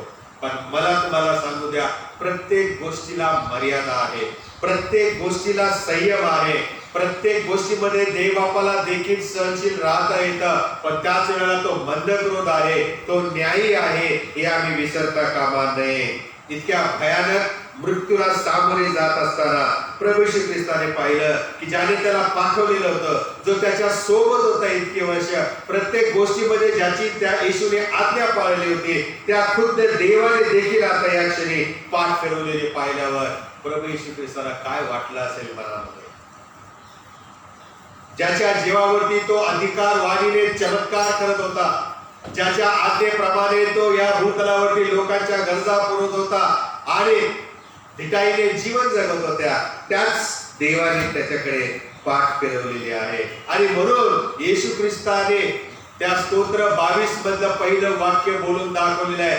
ते भविष्यवाणी येशूच्या या जीवनामध्ये तिथं पूर्ण झालेली आहे. आणि तेच वाक्य येशू ख्रिस्त म्हणाला, माझ्या देवा तू माझा का त्याग केलास. असा प्रियानो आमचा देव आहे, इतका हा पवित्र देव आहे. आदामाने पाप केल्यावरती आदामाला देवाने म्हटलेले, आदामा तू कुठे आहेस. पण यावेळेला मात्र काल्वरीवरती त्याचा स्वतःचा पुत्र देवपुत्र त्या वधस्तंभावरती खेळला गेला असताना परमेश्वर स्तब्ध झालेला आहे. निसर्गाने देखील आपली पाठ फिरवलेली आहे. निसर्गाला देखील त्या येशूचा जे अवस्था झालेली आहे वधस्तंभावरती, जे हाल झालेले आहे ते पाहिले नाही आणि म्हणून सूर्याने आपले तोंड झाकले. निसर्ग देखील प्रियानो शर्मेने मान खाली घातलेली आहे. एका निष्पाप निष्कलंक अशा जीवाला वधस्तंभावरती आम्ही ठरवून दिलेला आहे, ज्याची काही चूकच नव्हती, जो आमच्या मदतीसाठी आला होता, जो आम्हाला तारण देण्यासाठी आलेला होता. पण देवाला ठाऊक होते आदाम कुठे आहे हे देवाला ठाऊक होते. पण तरी देखील आदामाला देवाने विचारलं तू कुठे आहे. जेव्हा परमेश्वर आम्हाला प्रश्न विचारतो याचा अर्थ असा आहे की आम्ही देवाच्या त्या प्रश्नातील अर्थ समजून घ्यावा, देवाचं मन आम्ही समजून घ्यावं. आणि म्हणून देव कधी कधी मुद्दाम आम्हाला असे प्रश्न विचारत असतो. येशू ख्रिस्ताने अनेक प्रश्न आपल्या शिष्यांना विचारलेले आहेत. लोक मला काय म्हणून म्हणतात. आणि मग ते शिष्य म्हणाले, कोणी म्हणतो तू एलिया आहेस, कोणी म्हणतो तू इर्मिया आहेस. मग येशूने पाहिलं यांना मला काय म्हणायचं आहे कळलं नाही. तेव्हा तो त्यांना आणखी स्पष्टपणे म्हणतो, तुम्ही मला काय म्हणून ओळखता. प्रश्न विचारण्याच्या मागे आम्ही विचार करावा हे देवाची इच्छा असते. आणि म्हणून देवबाप जेव्हा आम्हाला असे प्रश्न विचारतो तेव्हा आम्ही विचार करावा हे परमेश्वर आमच्याकडून अपेक्षा करत असतो. जेव्हा येशूने पित्याला देवाला हाक मारली, तू माझा का त्याग केलास, याचा अर्थ हाच होतो की त्या ठिकाणी जे जमा झालेले लोक होते त्यांना कळावं की देवाने देखील तुमच्या पातकांसाठी मी मरण पावलेलं असताना, या वधस्तंभावरती मरण सहन करत असताना माझ्यापासून तोंड फिरवलेलं आहे. तुम्ही जी चूक केलेली आहे ती किती मोठी चूक आहे हे लोकांनी देखील ओळखावं. म्हणून येशू ख्रिस्त मोठ्याने देवाला हाक मारून म्हणतो, पापाने तुमचे डोळे कसे आंधळे केलेले आहेत हे येशू त्या ठिकाणी शिकवू पाहत आहे. पण मी प्रश्न केला की देवाने येशूला हे काम करायलाच, तारणाची योजना पूर्ण करायलाच पाठवलेलं होतं. त्याच्या आज्ञेप्रमाणेच येशूला वधस्तंभी खेळलेला असताना देवाने का पाठ फिरवले, देवाने का त्याग केलेला आहे? कारण प्रियानो, देव पवित्र आहे आणि आता येशू ख्रिस्ताने सगळ्यांची पापे स्वतःवर घेतल्यामुळे प्रियानो ते देवाला पाहावे नाही आणि म्हणून त्याने आपले डोळे झाकून घेतलेले आहे. ज्या ठिकाणी मनुष्य आपल्या स्वतःच्या पापांसाठी जाणं गरजेचं होतं, मरणे गरजेचं होतं, त्या पापी मनुष्याचं मरण येशूने स्वतःवर घेतलेलं आहे. म्हणून देवाला दुःख झालेलं आहे, त्याने आपली पाठ फिरवलेली आहे. आमच्या लाभासाठी प्रभू येशू ख्रिस्त वधस्तंभी गेला हे देवानं पाहिलं. यशाचा ग्रंथ 53 अध्याय इतक्यात वाचलेला आहे. 4 आणि 6 वचनामध्ये हे आम्हाला लिहिणारा प्रखरतेने लिहून आपल्याला कळवत आहे. त्या अंधारामध्ये येशूनं काय अनुभवलं प्रियानो? कधी विचार केला का? एकाकीपणाचं दुःख त्याने अनुभवलेलं आहे, जेणेकरून आमच्या जीवनातील एकाकीपणा, नैराश्य निघून जावं. आता आत्महत्या खूप लोक करत आहेत. रोज पान उघडलं, वर्तमानपत्राचं किंवा नेट उघडलं तर कुठला तरी हिरो नाही तर हिरोईन नाही तर कोणतरी मरतच आहे. जीव ते आपला देत आहे, आत्महत्या करत आहे. हो प्रियानो, लोक जेव्हा निराश होतात, लोकांना जेव्हा जीवनामध्ये एकाकीपण वाटायला लागतं, आता आपल्याला कोणी सहाय्य करण्यात येणार नाही, त्यावेळेला ते स्वतःचा जीव गमावून बसतात. येशूने ही गोष्ट केलेली नाही. येशूच्या जीवनामधून तो आपल्याला हे शिकवत आहे की हे जे नैराश्य आहे, हे जे एकाकीपणा आहे, हा जरी भयानक असला तरी त्याच्यावर आम्ही विजय मिळवू शकतो. We can overcome this loneliness. आत्महत्या हा त्यावरचा उपाय नाही. देवाने आम्हाला जन्माला घातलेला आहे, त्या येशूने आमच्यासाठी त्या वधस्तंभावर प्राण अर्पण केलेला आहे. इतकं मौल्यवान निष्कलंक रक्त त्याने सांडलेलं आहे. ते उगाचच नाही प्रियानो. काही क्षणापुरता हा काळ असतो आणि तो नंतर निघून जातो, पण त्याकडे पाहून जर आम्ही घाबरलो आणि स्वतःचा नाश घेतला तर काय लाभ? भर दिवसा दुपारी सूर्योदयानंतर 9व्या तासाला म्हणजे 3 वाजता दुपारी प्रियानो अंधार पडलेला आहे. जवळजवळ 6 तास झालेले आहेत. प्रभू येशू ख्रिस्त त्या वधस्तंभावर खेळलेल्या अवस्थेमध्ये आहे. पाप किती भयानक असतं याचं चित्र प्रियानो वधस्तंभावरती पाहायला मिळतं. देवाने देखील येशूचा त्याग केला. स्तोत्र 37 आणि 25 मध्ये लिहिलेलं आहे, प्रभू आम्हाला निराधार करत नाही, प्रभू आम्हाला निराश्रित करत नाही, तो आमचं सहाय्य करण्यासाठी धावत येतो. आणि म्हणून येशू ख्रिस्त योहानाचा सुवर्तमान 8 अध्याय आणि 29 वचनामध्ये म्हणतो, ज्याने मला पाठवले तो माझ्या बरोबर आहे, त्याने मला एकटे सोडले नाही, कारण जे त्याला आवडते ते मी सर्वदा करतो. येशूला माहित होतं की देव जरी माझ्याकडे तोंड फिरवलेलं आहे, जरी त्याने आपली पाठ माझ्याकडे फिरवलेली आहे, तरी देखील काही काळानंतर तो माझ्याकडे पुन्हा पाहणार. आणि येशूला हेही माहित होतं की तो पुन्हा मरणातून त्याला उठवलं जाणार. आणि हा जो आनंद आहे, हा आनंद डोळ्यासमोर ठेवून प्रभू येशू ख्रिस्त वधस्तंभी मरण पत्करण्यासाठी तयार झालेला होता. शास्त्रात लिहिलंय बरं का. कधी कधी आपल्याला असं एकटे दुखते वाटतं, एकाकीपणा वाटतो. येशूकडे पहा, येशूकडून शिका. ही शिकवण प्रभू आम्हाला देत आहे. येशूने देवाला प्रश्न विचारला पण देवाने त्याला सोडले नाही. काही येशूने देवाबद्दल गैरसमज केला नाही, देवाला त्याने दोष दिला नाही, देवाच्या प्रेमावर त्याने प्रश्नचिन्ह केलेले नाही.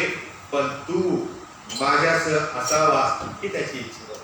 या क्षणाला मी सगळ्या जगाचं पाप माझ्यावरती घेतलेलं आहे आणि तू मला मदत करायला हवीस अशी अपेक्षा प्रभू येशू ख्रिस्ताने देवाकडे केलेली आहे. पण आमच्या पापामुळे हे दोघे विभक्त झालेले आहेत. आणि म्हणून प्रियानो, परमेश्वर आज हाच प्रश्न आम्हाला विचारत आहे.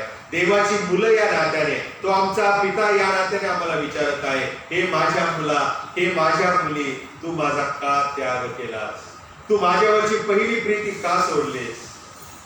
जर प्रश्न हा आमच्या समोर देवाने केला तर आम्ही काय उत्तर देणार आहोत? अंधाराचे 3 तास संपल्यानंतर प्रियानो दुःखाने परमेश्वर भरून आलेला आहे. त्या तळपत्या आणि रखरखत्या उन्हामध्ये रात्रीचं जागरण झालेलं आहे, चौकशा झालेल्या आहेत, 39 फटक्यांचा मार त्याने सहन केलेला आहे, पाठीचा पार खिमा झालेला आहे, चेंदामेंदा झालेली पाठ आहे. ज्याच्याकडे पाहावे तो तत्ता मस्करी करायच्या उद्देशाने येशूकडे पाहत आहे असं वातावरण तयार झालेलं आहे. आणि या वातावरणामध्ये आणखीन एक भविष्यवाणी पूर्ण करण्यासाठी प्रभू येशू ख्रिस्त धैर्याने वाट पाहत होता.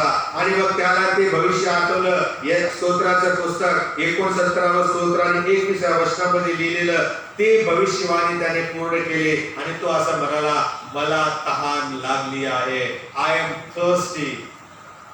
या भूतलावर असताना प्रभू येशू ख्रिस्त या देहामध्ये मनुष्य त्याची एक शेवटची इच्छा पूर्ण करू शकणार होता.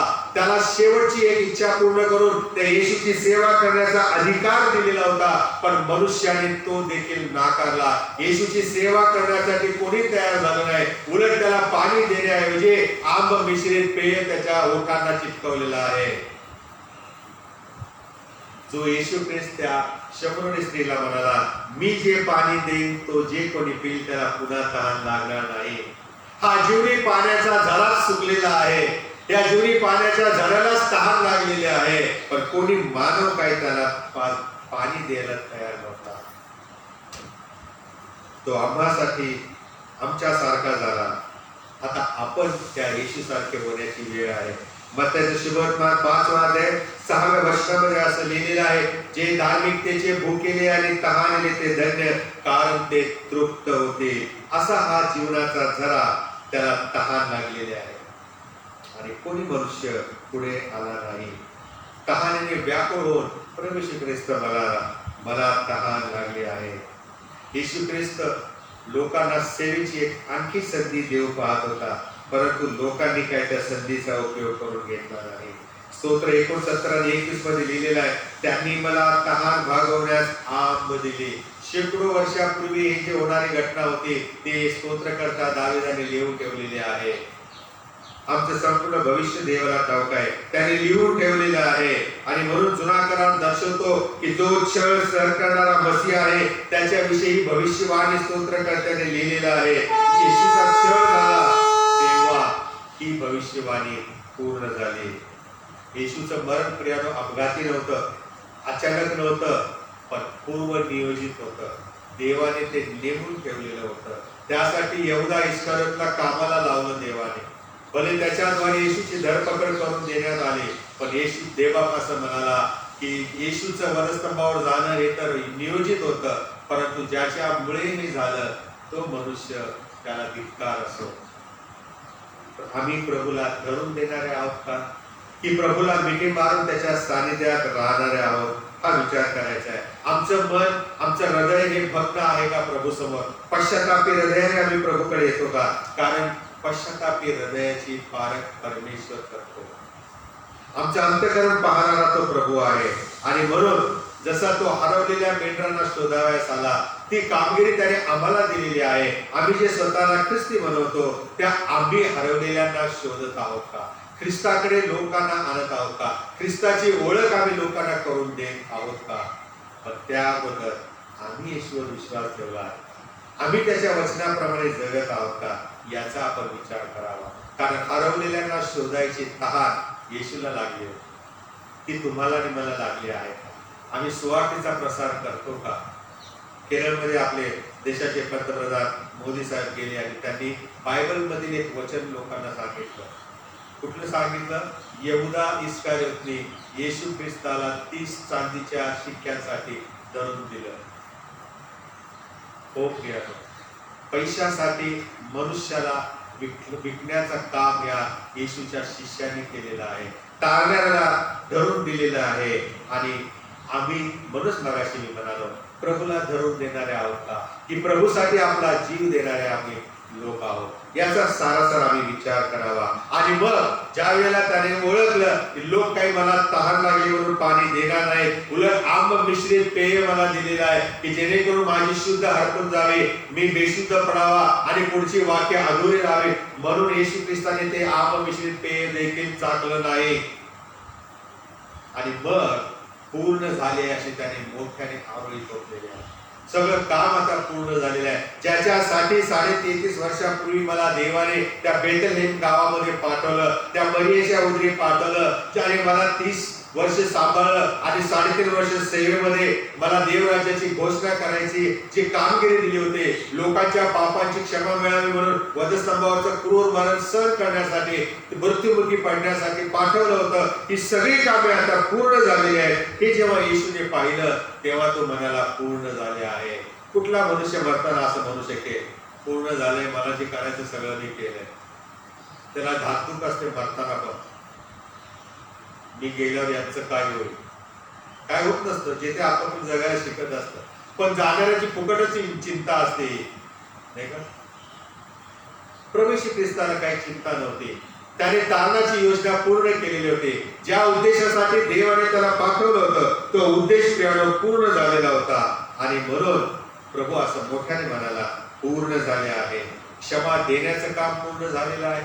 सुखलोकाचा मार्ग उघडा करण्याचं काम झालेलं आहे. तारणाचं काम पूर्ण झालेलं आहे. स्वतःचं अर्पण करण्याचं काम पूर्ण झालेलं आहे. स्वर्गी जाण्याचा मार्ग मनुष्यासाठी मोकळा करण्याचं काम झालेलं आहे. आजही परमेश्वर त्याच्याकडे येणाऱ्या लोकांसाठी आनंदी आहे, स्वीकार करण्यासाठी. म्हणून इब्री लोकास पत्र 12 दुसऱ्या वचनामध्ये आम्ही वाचतो, आपण आपल्या विश्वासाचा उत्पादक आणि पूर्ण करणारे येशू याकडे पाहत असावे. त्या येशू पुढे जो आनंद होता त्याकरता त्याने लज्जा तुच्छ मानून वधस्तंभ सहन केलेला आहे. येशूला माहित होतं या दुःखानंतर मला आनंद आहे आणि म्हणून त्याने आनंदाने वधस्तंभाचा स्वीकार केला आणि तो देवाच्या राजासनाच्या उजवीकडे बसला आहे. आम्ही पृथ्वीवर दिलेलं आमचं काम पूर्ण केलं आहे का, हा विचार करूया. प्रार्थना करू आपण. प्रभू, आम्ही तुझी स्तुती करीतो, धन्यवाद देतो. पाप किती भयानक आहे हे वधस्तंभाकडे पाहिल्यावरती आम्हाला दिसतं. पापाचा तुला किती तिटकारा आहे हे येशूकडे तू पाठ फिरवलीस, त्याचा त्याग केलास, त्यावरून आम्हाला कळला. प्रभू, आमच्या पातकाची क्षमा व्हावी, आम्ही वाईट जीवनामध्ये पुन्हा जाऊ नये म्हणून येशूने आपला निर्दोष निष्कलंक असं रक्त त्या वधस्तंभावर सांडलं आणि आम्हाला मुक्ती दिली. प्रभू, त्या येशूचा वधस्तंभ आम्ही घेऊन चालावे, त्याचं अनुकरण करावं म्हणून तो आम्हाला कृपा करे. कारण आमचा येशू याच्यात झाला. यावेळेला आपण 181 गीत ऐकूया, प्रभू वैभवाने येशे. आणि हे गीत होत असताना आपण आपली दाने अर्पणे प्रभूच्या मार्गाला गीत क्रमांक 181.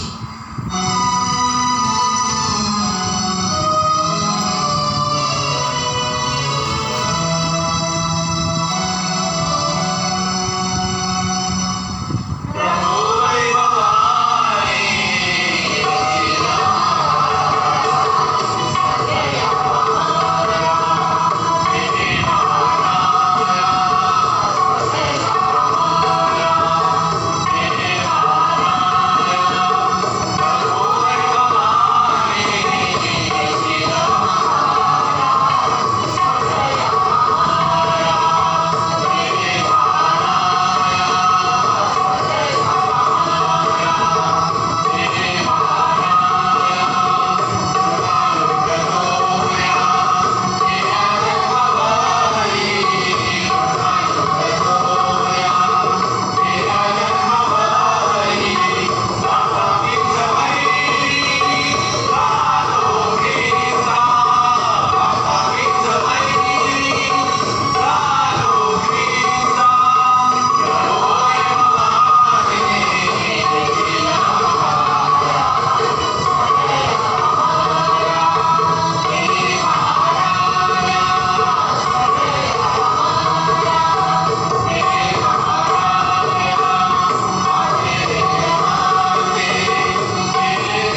प्रार्थना करू.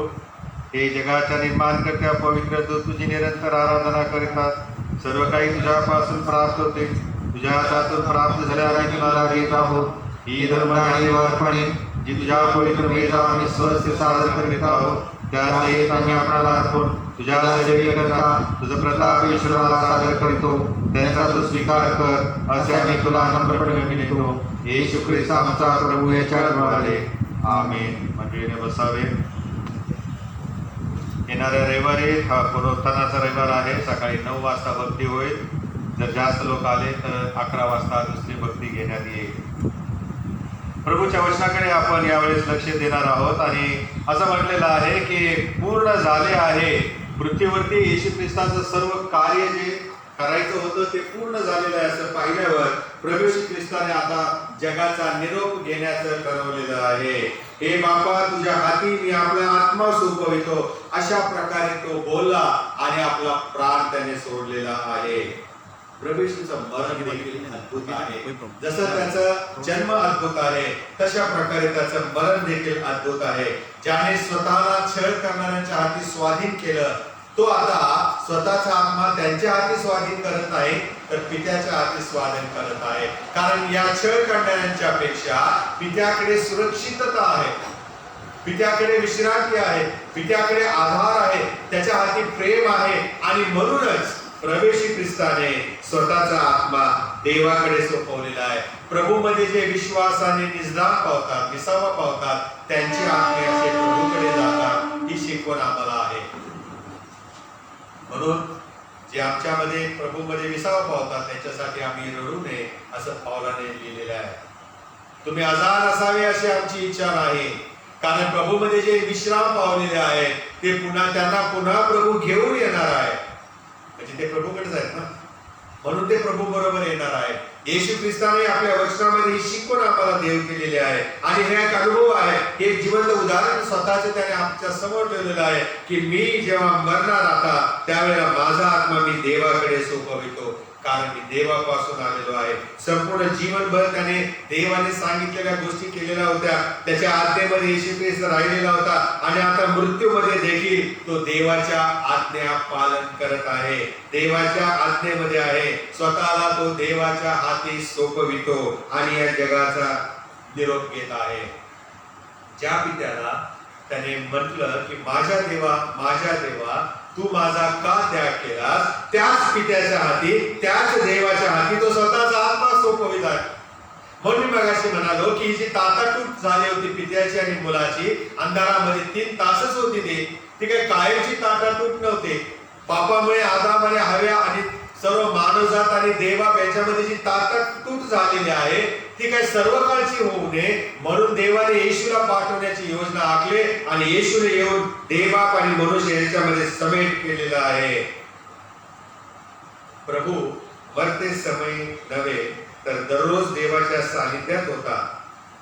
आणि तसंच मरत असताना देखील स्वतःला तो प्रभूच्या हाती स्वाधीन करतो. सुरक्षित हातामध्ये तो स्वतःला सोपवित आहे. म्हणून वधस्तंभावरची 7 वाक्य प्रभू येशू ख्रिस्ताने स्वतःच्या जीवनातील अनुभवाच्या द्वारे आमच्या समोर मांडलेले आहेत. त्याच्या मागे 2 उद्देश होते. एक आम्हाला समाधान मिळावं आणि दुसरी गोष्ट आहे मृत्यूवर विजय मिळवणे म्हणजे काय हे आम्हाला कळावे. म्हणून प्रभूने वधस्तंभावरून 7 वाक्य बोललेलं आहे. सोपवितो, माझा आत्मा मी तुझ्या हाती सोपवितो. याचा अर्थ असा आहे प्रियानो की येशूने स्वतःची इच्छा व्यक्त केलेली नाहीये. कारण जेव्हा त्याला मृत्यूला सामोरं जायचं वेळ आले त्यावेळेला त्याने स्वतःचा प्राण स्वतः सोडलेला आहे. मरायचं कधी हे देखील अधिकार येशूकडे होता. आणि म्हणून योहानाचा सुवर्तमान 10 आणि 18 वचनामध्ये असं म्हणतो की जीव देण्याचा आणि जीव घेण्याचा अधिकार मला आहे. माझ्याकडून तो कोणी हिरावून घेऊ शकत नाही. मी मेल्यानंतर कोणी म्हणू नये की आम्ही येशूला मारला किंवा येशू आमच्यामुळे मेला. तर मी स्वतःहून माझा प्राण सोडत आहे. मी स्वतःहून माझा आत्मा परमेश्वराच्या हाती स्वाधीन करत आहे. येशूच्या हातामध्येच स्वतःचा शेवट होता. आमचे भवितव्य देखील देवाच्याच हातामध्ये आहे. ते कोणी आम्हापासून हिरावून घेऊ शकत नाही. स्टेफनाने देखील येशूप्रमाणे स्वर्ग उघडलेला पाहिला आणि स्टेफनाने देखील येशूप्रमाणे आपला आत्मा देवाच्या हाती सोपवलेला आहे. हे करण्यासाठी माणसाला दिवसभर प्रामाणिक राहावं लागतं. माणसाला आयुष्यभर देवाशी प्रामाणिक राहिल्यानंतर हा अनुभव प्राप्त होऊ शकतो, स्वर्ग उघडलेला पाहू शकतो आणि आपण आपला आत्मा आनंदाने प्रभूच्या हाती सोपवू शकतो. घाबरण्याची काही गरज नाही, कारण येशूला माहित होतं मृत्यू हा त्याचा शेवट नव्हता. यानंतर तो एका नवीन जीवनामध्ये, जे त्याचं पूर्वीचं जीवन होतं त्यामध्ये तो प्रवेश करणार होता. तुम्हाला आणि मला जर आम्ही येशू ख्रिस्तावर विश्वास ठेवतो तर मृत्यू हा शेवट नाही आमचा.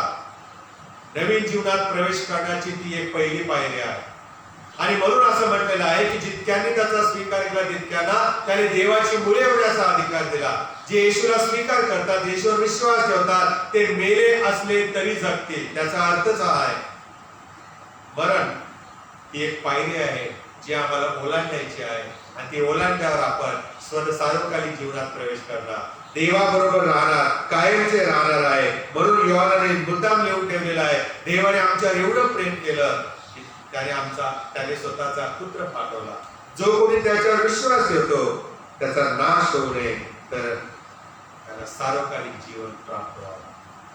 ही कृपा देवाने आम्हावरती केलेली आहे.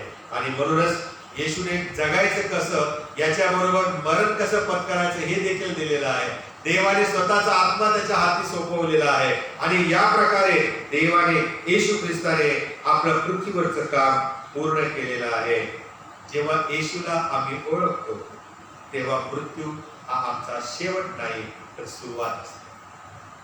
काय असते? सुरुवात असते. आमच्या स्वतःच्या मूळ घरामध्ये प्रवेश करायचा मार्ग मोकळा होतो. जिथून आम्ही आलो त्या ठिकाणी आम्ही पुन्हा जाण्याचा मार्ग खुला केलेला आहे परमेश्वराने. आणि म्हणून येशू असं म्हणाला, मी जातो, पित्याकडे जातो आणि तुम्हासाठी जागा तयार करतो. आणि ती जागा तुम्हासाठी एकदा तयार झाली की मी पुन्हा येईन आणि तुम्हाला घेऊन जाईन. का घेऊन जाईन? यासाठी की तुम्ही माझ्या बरोबर सदोदित राहाल.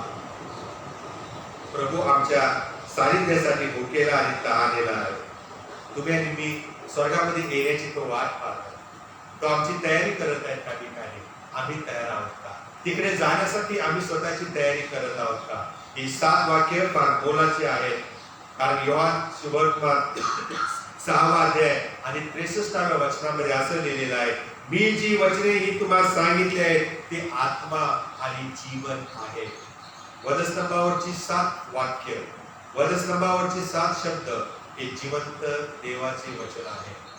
हे आम्हाला जीवन देणारं वचन आहे. आणि म्हणून आम्ही फक्त गुड फ्रायडेलाच त्याचा वापर करू नये, उपयोग करू नये किंवा त्यावर विचार करू नये, तर वर्षभर आम्ही यावरती मनन करावं आणि त्याप्रमाणे जीवन जगावे.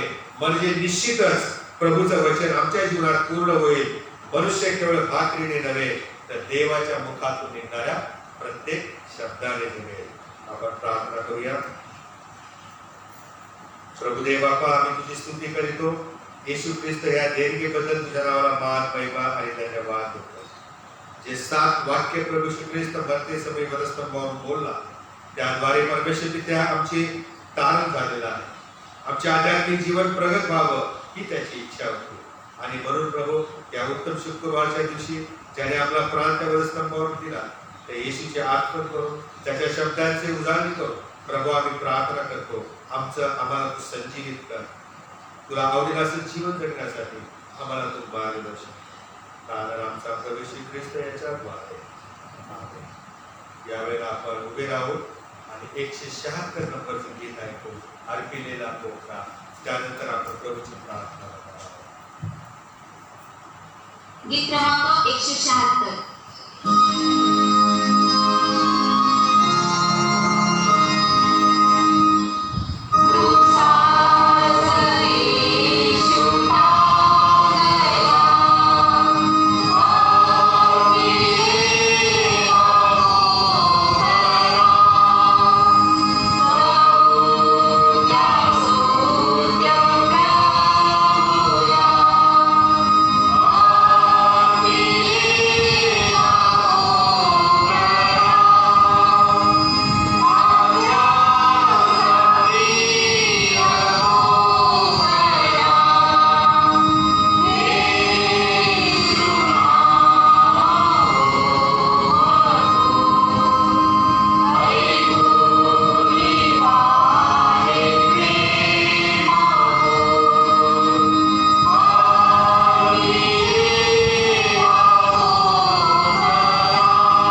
प्रभूने शिकलेली प्रार्थना एकत्र म्हणून.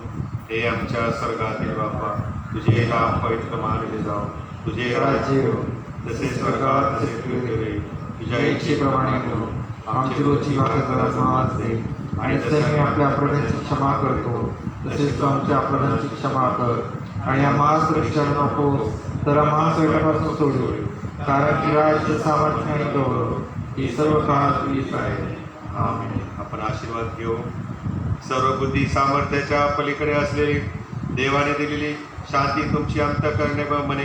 देवाच्या आणि त्याचा पुत्र येशू ख्रिस्त आपला प्रभू याच्या ज्ञानात प्रीतीत राखो, आणि सर्वसमर्थ देव पिता, पुत्र आणि पवित्र आत्मा याचा आशीर्वाद तुम्हावर असो आणि सदा सर्वदा तुम्हास राहो. आमेन. यावेळेला आपण सुवंद्य दिवा हे गीत एकत्र म्हणूया.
प्रत्येक पाकावरती पाकिटं ठेवलेली आहेत. जर तुम्हाला गुड फ्रायडे ईस्टरसाठी विशेष दान द्यायचं असेल तर कृपया त्याचा आपण वापर करावा. भक्ती सुटलेली आहे असं मी जाहीर करतो. शांतीने जा. शांतीचा देव तुम्हाबरोबर सदोदित असो. आमेन.